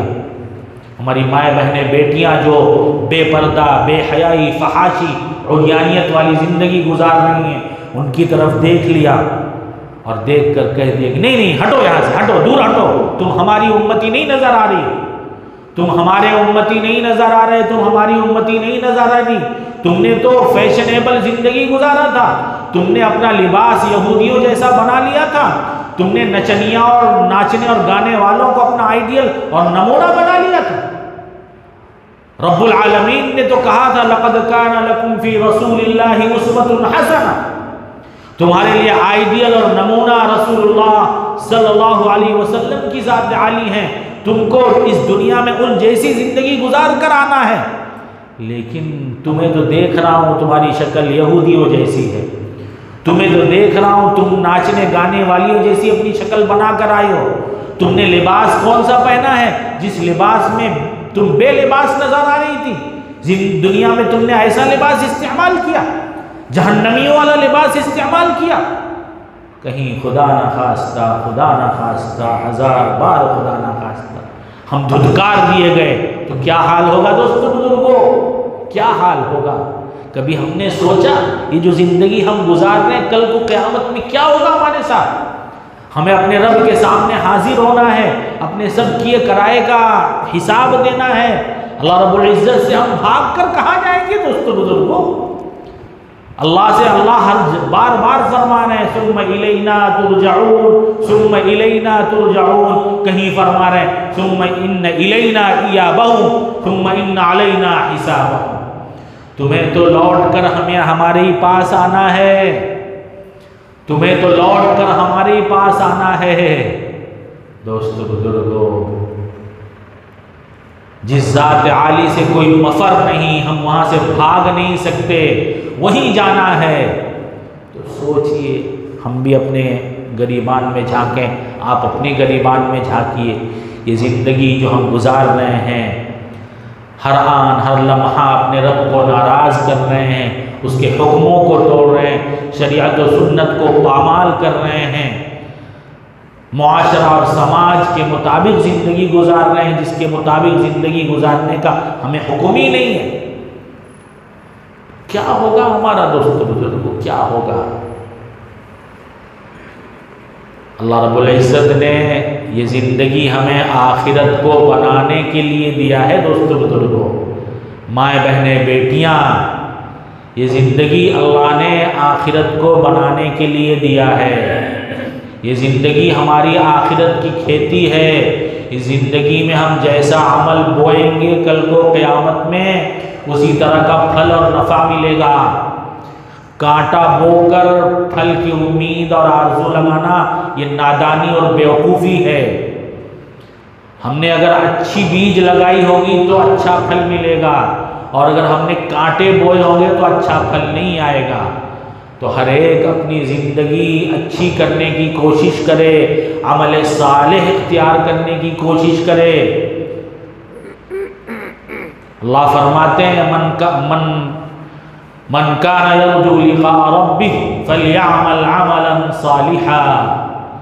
جو اپنے رب سے ملاقات کا آرزو مند اور خواہش مند ہے، جو اپنے رب سے ملنا چاہتا ہے تو کیا کرے؟ فلیعمل عملا صالحا، وہ عمل صالح اختیار کرے، اچھا عمل کرے. عمل صالح کیا ہے؟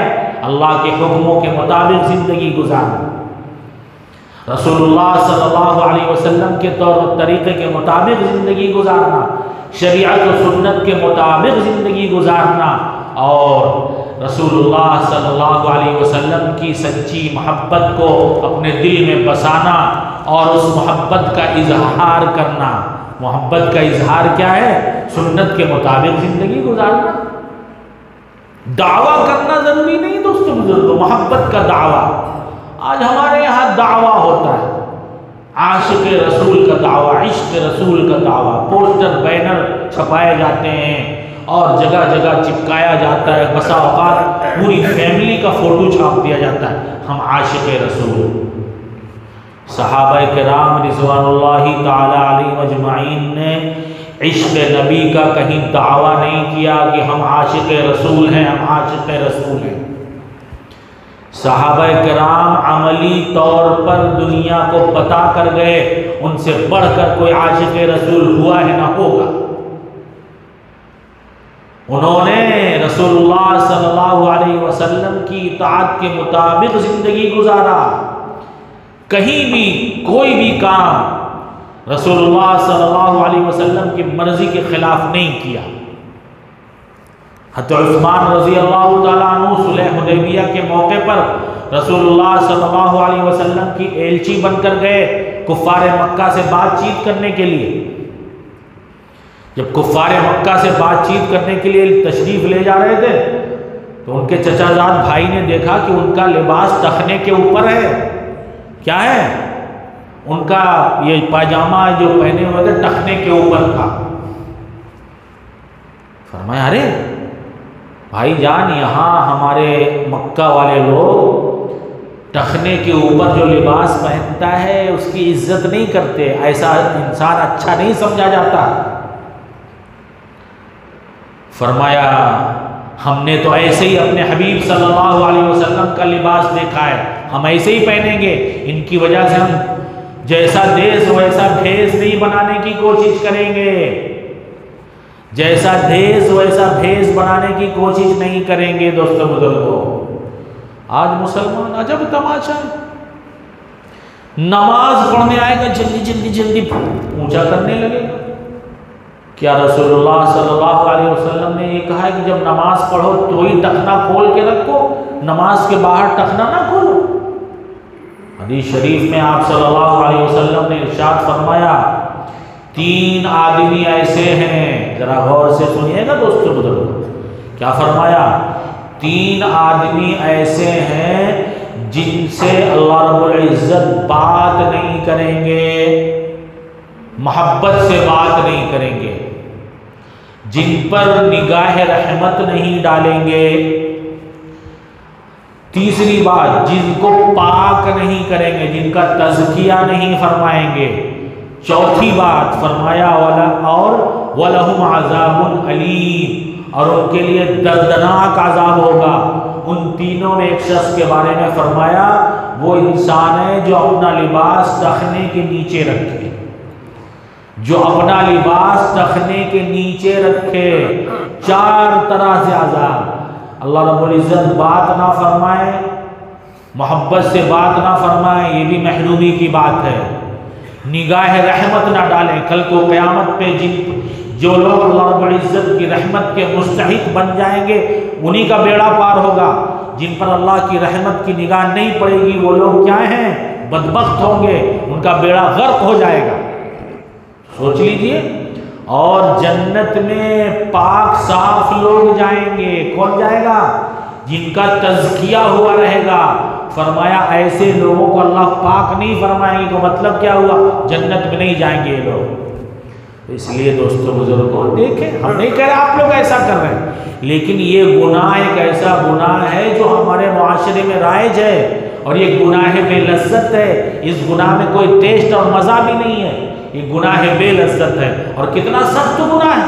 اللہ رب العزت اتنا ناراض ہوتے ہیں۔ میں نے ابھی کہا تھا نا، ہم مرد لوگ نامرد بنتے چلے جا رہے ہیں، اور ہماری مائیں بہنیں بیٹیاں مردانگی اختیار کر رہی ہیں، اپنے بال ویسی کٹا رہے ہیں، بال کھول کر چل رہی ہیں جن کو چھپا کر کرنا چاہیے۔ بال چھپا کر ایک عورت کا انتقال ہونے لگا، پچھلے زمانے کی بات نہیں کر رہا ہوں، 15-20 سال پہلے کی بات کر رہا ہوں۔ ہماری والدہ ان سے ملاقات کے لیے گئی، کہنے لگی آپا یہ دیکھیں میرے بال سب اڑ گئے۔ ہماری والدہ کو آپا کہتی تھی۔ جانتی کیا ہوا؟ کہنے لگی فرشتوں نے نوچ لیا، کیونکہ میں سر کھول کر چلا کرتی تھی، اس لیے فرشتوں نے نوچ لیا۔ آج فیشن ہو گیا، برقع پہنے گی تو بھی بال نظر آ رہا ہے، برقع پہنے گی میاں کے ساتھ جا رہی بائک پر بیٹھ کر پیچھے بال نظر آ رہا ہے۔ بھائی آپ اپنی زیب و زینت اپنے شوہر کے لیے کریے، غیروں کے لیے نہیں کریے۔ آپ سجیے سوریے بالکل، لیکن اپنی شوہر کے لیے سجیے سوریے، غیروں کے لیے سجائیے سواریے نہیں۔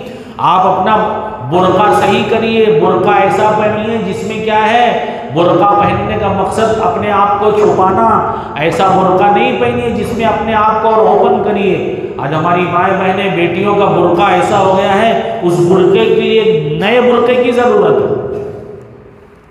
تو بے حیائی والے کاموں سے اپنے کو بچائیے۔ اللہ رب العزت نے ایمان جیسی عظیم الشان نعمت دی ہے، اس کی قدر کریے۔ اپنی دین ایمان کی حفاظت کی فکر کریے، اپنے آل اولاد کی دین ایمان کی حفاظت کی فکر کریے، کیونکہ اگر آپ نے اپنے آل اولاد کی دین ایمان کی فکر نہیں کی، کل کو قیامت میں اللہ رب العزت آپ سے سوال کریں گے، اللہ رب العزت پوچھیں گے ہمارے پاس کیا جواب ہوگا۔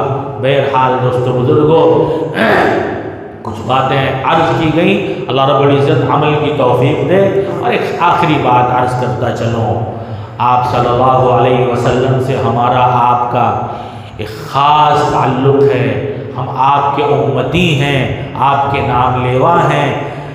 اللہ رب العزت کے بعد جو سب سے زیادہ محسن ہمارے اور آپ کی پوری امت کے ہیں وہ رسول اللہ صلی اللہ علیہ وسلم کی ذات عالی ہیں۔ تو امتی ہونے کی حیثیت سے ہمارا اور آپ کا ایک حق بنتا ہے کہ ہم اپنے حبیب صلی اللہ علیہ وسلم پر درود و سلام پڑھتے رہا کریں۔ کیا کریں؟ پڑھتے رہا کریں۔ ہم نے ایک جگہ اپنے دوست سے پوچھا جو بیچارے عشق رسول کا ہم سے تھوڑا سا محبت کرتے ہیں، عشق رسول کا دعویٰ بھی وہ لوگ کرتے ہیں۔ ہم نے پوچھا بھائی ماشاءاللہ آپ لوگ عشق رسول کا دعویٰ کرتے ہیں، بتائیے دن میں کتنی بار درود شریف پڑھتے ہیں؟ دن میں رسول اللہ صلی اللہ علیہ وسلم پر کتنی بار درود بھیجتے ہیں؟ سوچنے لگے،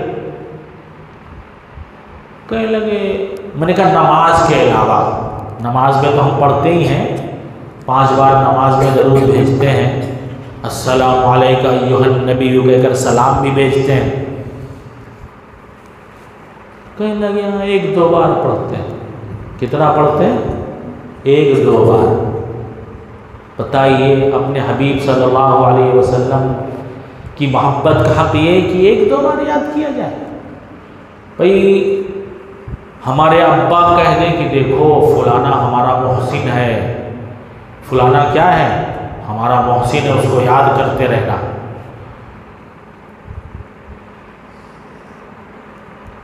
امت کے محسن رسول اللہ صلی اللہ علیہ وسلم ہے، ہم ان کو یاد نہ کریں دوستوں بزرگوں؟ ارے کم از کم 1-2 بار نہیں 100 بار تو درود شریف روزانہ پڑھنے کی عادت ڈالیں۔ 100 بار میں نے کہیں دیکھا کہ جب کوئی بندہ روزانہ 100 بار، کتنا ٹائم لگے گا 100 بار درود پڑھنے میں؟ چھوٹا درود پڑھیے، وہ نماز والا نہیں پڑھیے، صلی اللہ علیہ النبی الامی وسلم، صلی اللہ علیہ وسلم، یا اور کوئی درود شریف کے بہت سارے صیغے جس میں آپ کا دل لگے۔ 100 بار جو آدمی روزانہ درود شریف پڑھتا ہے تو آپ نے فرمایا ایسے کی میں قیامت میں شفاعت کروں گا، ایسے بندے کی میں قیامت میں شفاعت کروں گا۔ تو ہم خود بھی درود شریف پڑھنے کی عادت ڈالیں، اپنے آل اولاد بچوں کو بھی عادت دلائیں تاکہ ان کے دل میں رسول اللہ صلی اللہ علیہ وسلم کی محبت پیدا ہو۔ اور آپ صلی اللہ علیہ وسلم کا فرمان ہے، امتیوں سے آپ صلی اللہ علیہ وسلم کی ایک درخواست ہے، گویا آپ نے ارشاد فرمایا جب جمعہ کا دن اور جمعہ کی رات آ جائے، کیا فرمایا؟ جب جمعہ کا دن اور جمعہ کی رات آئے تو مجھ پر درود شریف کی کثرت کیا کرو۔ کیا کیا کرو؟ خوب درود بھیجا کرو۔ یہ ایک ایسا عمل ہے جس کے بارے میں اللہ فرماتے ہیں، اللہ نے کہیں نہیں فرمایا اے ایمان والو نماز پڑھو کیونکہ میں نماز پڑھتا ہوں، نہیں، کہیں نہیں۔ اللہ نے کہیں نہیں فرمایا ایمان والو زکوٰۃ دو کیونکہ میں زکوٰۃ دیتا ہوں، نہیں۔ یہ بھی نہیں فرمایا ایمان والو حج کرو کیونکہ میں بھی حج کرتا ہوں، نہیں۔ یہ فرائض ہے، نہیں فرمایا، کہیں نہیں فرمایا۔ لیکن ایک ایسا عمل ہے، اللہ کیا فرماتے ہیں؟ ان اللہ وملائکتہ یصلون علی النبی یا ایھا الذین آمنوا صلوا علیہ وسلموا تسلیما۔ کیا جب یہ جمعہ کے دن خطبہ امام پڑھے تبھی چلا چلا کے درود پڑھے؟ ارے کیا صحابہ نے ایسا کیا؟ صحابہ نے یہ سب نہیں کیا، صحابہ نے عمل کر کے دکھایا کتنا درود شریف پڑھے۔ تو یہ تو ہمارے نبی کیا فرمانا، جمعہ کا دن جمعہ کی رات پورا دن 24 گھنٹہ خوب درود پڑھو، خوب درود پڑھو۔ آپ صلی اللہ علیہ وسلم نے امتیوں کو ترغیب دلائی ہے، ہم بھی جب جمعہ کا دن رات آئے، یعنی جمعہ رات کی رات گزر کے جو مغرب کا وقت آتا ہے اسی دن سے جمعہ کا دن شروع ہو جاتا ہے، 24 گھنٹے جیسے آئے گھر میں ایک ہلچل مچ جانی چاہیے، ارے دیکھو دیکھو جمعہ کا دن چالو ہو گیا، درود پڑھنا ہے ہم لوگوں کو، درود پڑھنا ہے۔ کس پر؟ اپنے نبی صلی اللہ علیہ وسلم پر درود بھیجنا ہے۔ کیوں؟ کیونکہ ہمارے نبی صلی اللہ علیہ وسلم کا ہم امتیوں پر بڑا حق ہے، بہت حق ہے۔ ہمارے لیے کیسی کیسی قربانیاں رسول اللہ صلی اللہ علیہ وسلم نے دی۔ تو ایک ماحول گھر میں بنائیں، ماحول بنائیں گے تو انشاءاللہ بچے عادی بن جائیں گے، پھر ہمیں اور آپ کو کہنے کی ضرورت نہیں پڑے گی، تو ہم سے بھی جب پوچھا جائے گا تو ہم چپ نہیں رہیں گے کہ ہاں 1-2 بار پڑھتے ہیں۔ ہمارے والد صاحب نے واقعہ سنایا کہ مدینہ پاک میں 2 نوجوان آپس میں بات چیت کر رہے تھے۔ ایک آگے بڑے میاں بیٹھے ہوئے تھے، کہنے لگے کیا بات کر رہے ہو آپ لوگ؟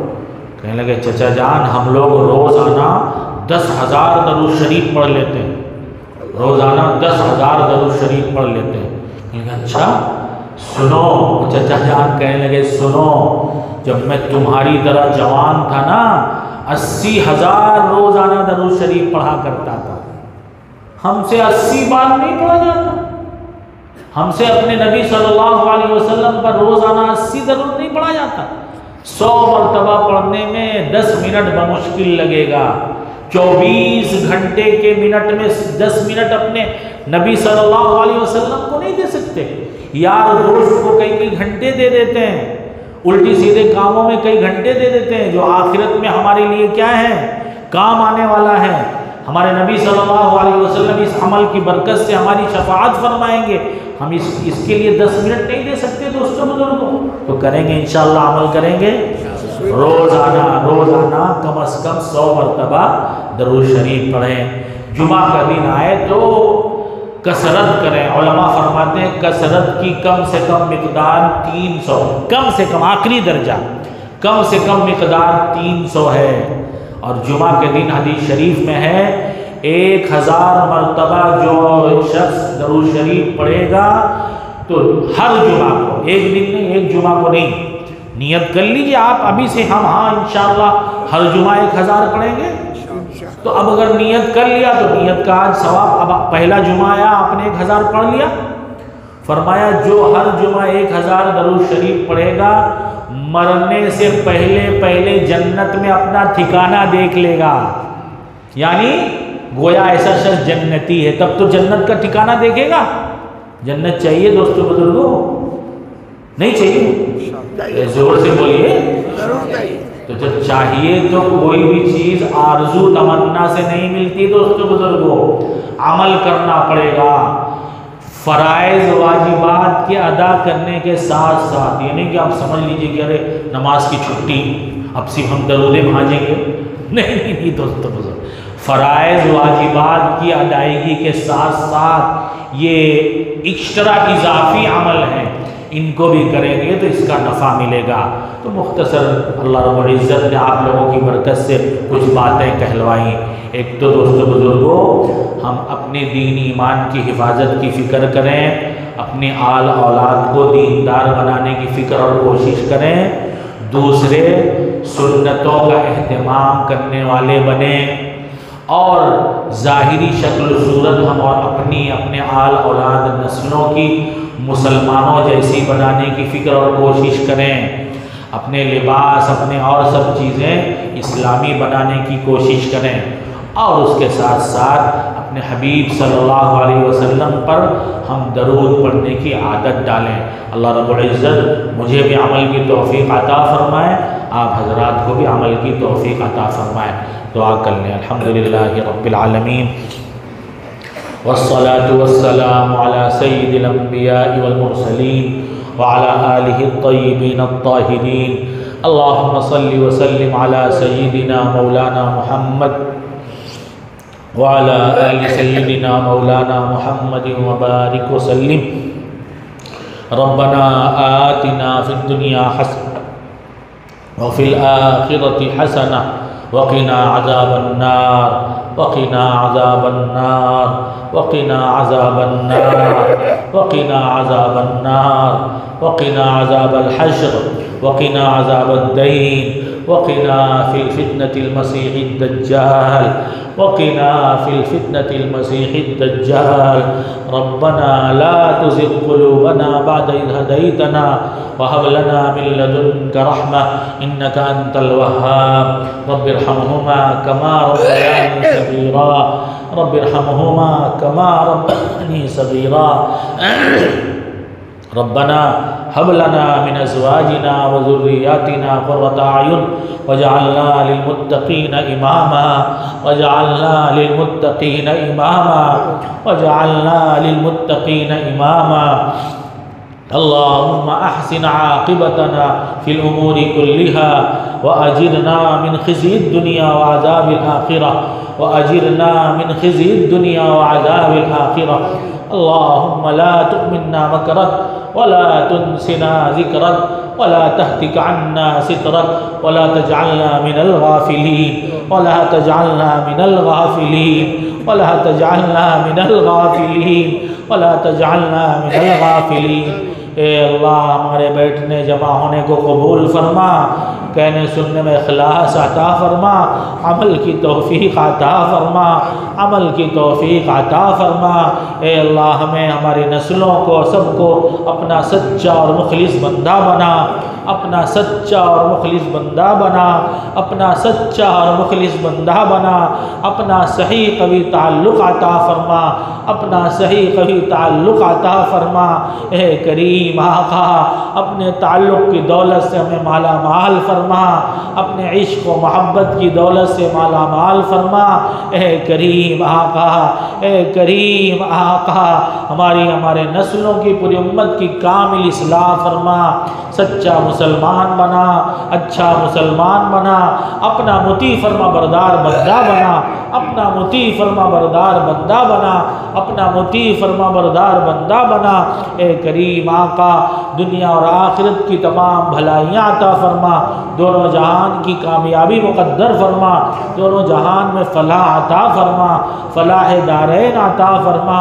اے کریم آقا، اے کریم آقا جن اعمال سے دنیا اور آخرت میں کامیابی ملتی ہے مولا ہمیں پوری امت کو ان اعمال کو اختیار کرنے والا بنا، جن اعمال سے ناکامی نامرادی ہاتھ آتی ہے ان اعمال سے بچنے کی توفیق عطا فرما۔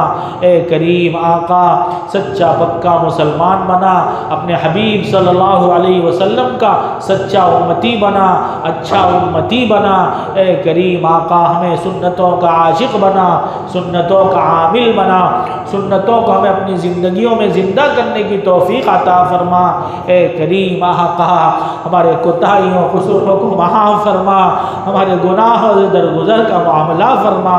اے کریم آقا، اے کریم آقا، اے کریم آقا نیکوں کو تو ان کی نیکیوں کا سہارا ہے، اے کریم ہم گنہگاروں کو تو آپ کی رحمت کا سہارا ہے مولا۔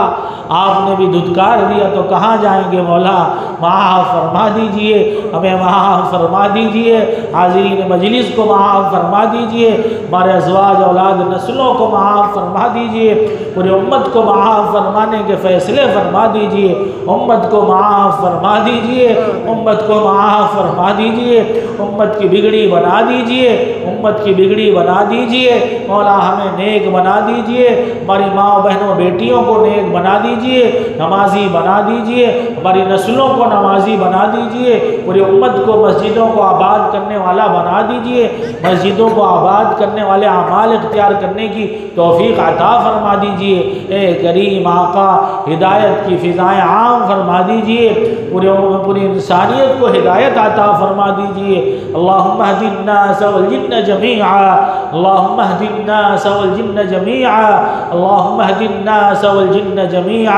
نفرت کی فضا ختم فرما دیجئے، پیار محبت الفت کی فضا پیدا فرما دیجئے، ہمارے ملک میں خصوصاً ملک کی ملی حالات درست فرما دیجئے، نفرت کی جو زہر گھول دی گئے ہیں فضاؤں میں مولا اس کو ختم فرما دیجئے، جو لوگ مولا نفرت کو پیدا کرنے والے ہیں، نفرت کا زہر گھولنے والے ان کو ہدایت دے دیجئے، ہدایت مقدر نہ ان کو ختم فرما دیجئے، ان کی قوت کو توڑنے کے فیصلے فرما دیجئے۔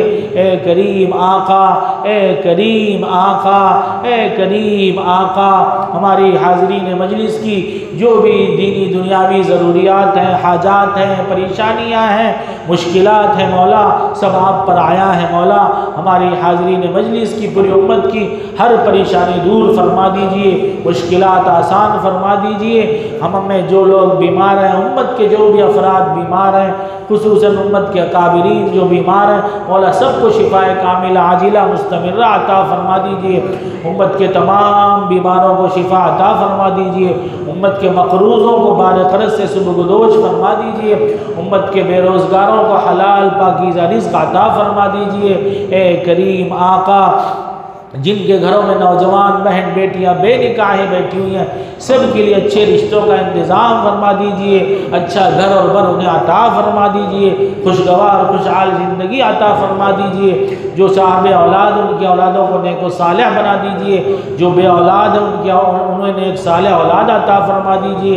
اے اللہ، امت کے جو افراد بے گھر ہیں یا بے گھر کر دیے گئے ہیں یا جن کے مکانات تنگ ہیں، مولا سب کو کشادہ عافیت برکت والا مکان عطا فرما دیجئے۔ عالم میں جہاں جہاں مسلمان پریشان حال ہیں، مولا سب کی مدد فرمائیے، سب کی نصرت فرمائیے، سب کی دستگیری فرمائیے۔ مولا عالمی سطح پر مدارس، مکاتب، جماعت، جمعیتوں، خانقاہوں کی حفاظت و حمایت فرمائیے، دینی کام کرنے والوں کی حمایت و حفاظت فرمائیے، ان کی ضروریات کو خزانہ غیب سے پورا فرما دیجئے۔ اے کریم آقا، باطل قوتوں کو پاش پاش فرما دیجئے، باطل کو باطل سے ٹکرا کر ختم فرما دیجئے، حق اور اہل حق کو غلبہ عطا فرما دیجئے، حق اور اہل حق کو غلبہ عطا فرما دیجئے۔ اے کریم آقا، ہماری جھولیوں کو بھر دیجئے، ہمارے دامنوں کو بھر دیجئے۔ اے کریم آقا، رحم فرما دیجئے، کرم فرما دیجئے، فضل فرما دیجئے، ہم سب کے مغفرت کے فیصلے فرما دیجئے، ہم سب کے مغفرت کے فیصلے فرما دیجئے۔ مولا، جوان بوڑھے بچے ہر ایک موجود ہے مولا۔ مولا، ہم نے تو سنا ہے بوڑھوں پر آپ شرم فرماتے ہیں مولا، ایسے بوڑھے بھی ہیں مولا، ان پر شرم کھا کر ان کی برکت سے ہم سب کی مغفرت فرما دیجئے، ہمارے ازواج اولاد نسلوں کی مغفرت فرما دیجئے، ہمارے والدین کی مغفرت فرما دیجئے، ازواج آبا و اجداد کی مغفرت فرما دیجئے، پورے امت کو معاف فرما کر فیصلے معاف فرمانے کے فیصلے فرما دیجئے، امت کی بگڑی بنا دیجئے، امت کی نیا پار کرا دیجئے، امت کو اپنا بنا لیجئے، امت کو اپنا بنا لیجئے، سب کو اپنا بنانے کے فیصلے فرما دیجئے۔ مولا، سب کو اپنے سے لو لگانے والا بنا دیجئے، مسجدوں کو آباد کرنے والا بنا دیجئے، ہمارے اپنے نسلوں کی دین ایمان کی حفاظت کرنے کی توفیق عطا فرما دیجئے، نسلوں کی دین ایمان حفاظت کرنے والے اعمال اختیار کرنے کی توفیق عطا فرما دیجئے۔ اے کریم آقا، ہمارے نسلوں کی پوری امت کی دین ایمان کی حفاظت فرمائیے، خصوصاً امت کے بہن بیٹیوں کی دین ایمان کی حفاظت فرما دیجئے، امت کی بہن بیٹیوں کو غیروں کے چنگل میں پھنسنے سے بچا لیجئے، امت کی بہن بیٹیوں کو غیروں کے چنگل میں پھنسنے سے بچا لیجئے، ہمیں اپنی بہن بیٹیوں کی حفاظت کی توفیق عطا فرما دیجئے، ان کی دین ایمان کی حفاظت کرنے والا بنا دیجئے۔ اے کریم آقا، رحم فرما دیجئے، کرم فرما دیجئے، جملہ اعمال میں اخلاص دے دیجئے، جملہ اعمال میں اخلاص دے دیجئے، جملہ اعمال میں اخلاص دے دیجئے، ہمیں اپنے مخلصین بندوں میں شامل فرما لیجئے، اپنے محبوبین بندوں میں شامل فرما لیجئے، اپنے مطیعین بندوں میں شامل فرما لیجئے، اپنے مفلحین متقین بندوں میں شامل فرما لیجئے۔ اے کریم آقا، نواز دیجئے، اے کریم آقا، نواز دیجئے، سب کے دامنوں کو بھر دیجئے، سب کی جھولیوں کو بھر دیجئے۔ مولا، دلوں کا بھید راز جاننے والے ہیں مولا، بہت ساری باتیں ایسی ہیں مولا جو کسی سے نہیں کہہ سکتا، آپ کے علاوہ کوئی جان بھی نہیں سکتا۔ اے دلوں کے بھید اور راز جاننے والے ہمارے پیارے اللہ، حاضرین مجلس کی جو بھی آرزویں، تمنائیں، خواہشیں ہیں، جائز حاجات، جائز تمنائیں ہیں مولا، اپنے فضل کرم سے ہماری حاضرین مجلس کی پوری امت کی جائز حاجات، جائز تمنائیں، جائز آرزویں پوری فرما دیجئے، ماں بہنوں بیٹیوں کی جائز حاجات، جائز تمنائیں پوری فرمائیے، جائز آرزویں پوری فرما دیجئے۔ اے کریم آقا، اس وقت ہم نے جو مانگا عطا فرمائیے، آئندہ جو مانگیں گے وہ بھی قبول فرما لیجئے، ہمیں اپنے سے بہت زیادہ مانگنے کی توفیق عطا فرما دیجئے، اپنے سے بہت زیادہ مانگنے والا بنا دیجئے۔ اے کریم آقا، بن مانگے اپنی نعمتیں عطا فرما دیجئے، نعمتوں کی قدر شکر کی توفیق عطا فرما دیجئے، ناشکری ناقدری سے ہماری حفاظت فرما لیجئے، نعمتوں کی ناقدری ناشکری سے ہماری حفاظت فرما لیجئے، ہم سبوں کو پوری امت کو اپنا شکر گزار بندہ بنا لیجئے۔ اے کریم آقا، آپ صلی اللہ علیہ وسلم نے جو جو خیرات و برکات مانگی ہمیں عطا فرمائیے، حاضرین مجلس کو عطا فرمائیے، ماں بہنوں بیٹیوں کو عطا فرما دیجئے، پوری امت کو عطا فرما دیجئے، ہماری نسلوں کو اعزاء اقربا کو عطا فرما دیجئے۔ جن جن شرور فتن سے آپ صلی اللہ علیہ وسلم نے پناہ مانگی ہے ہمیں پناہ عطا فرمائیے، حاضرین مجلس کو پناہ عطا فرمائیے، ماں بہنوں بیٹیوں کو پناہ عطا فرما دیجئے، ہمارے ازواج اولاد نسلوں کو پوری امت کو پناہ عطا فرما دیجئے، ہماری دعاؤں کو محض اپنے فضل و کرم سے پوری امت میں قبول فرما لیجئے۔ صلی اللہ تعالی علی خیر خلقہ محمد و آلہ و اصحابہ اجمعین برحمتک یا ارحم الراحمین، آمین آمین یا رب العالمین۔ استغفر اللہ استغفر اللہ استغفر اللہ۔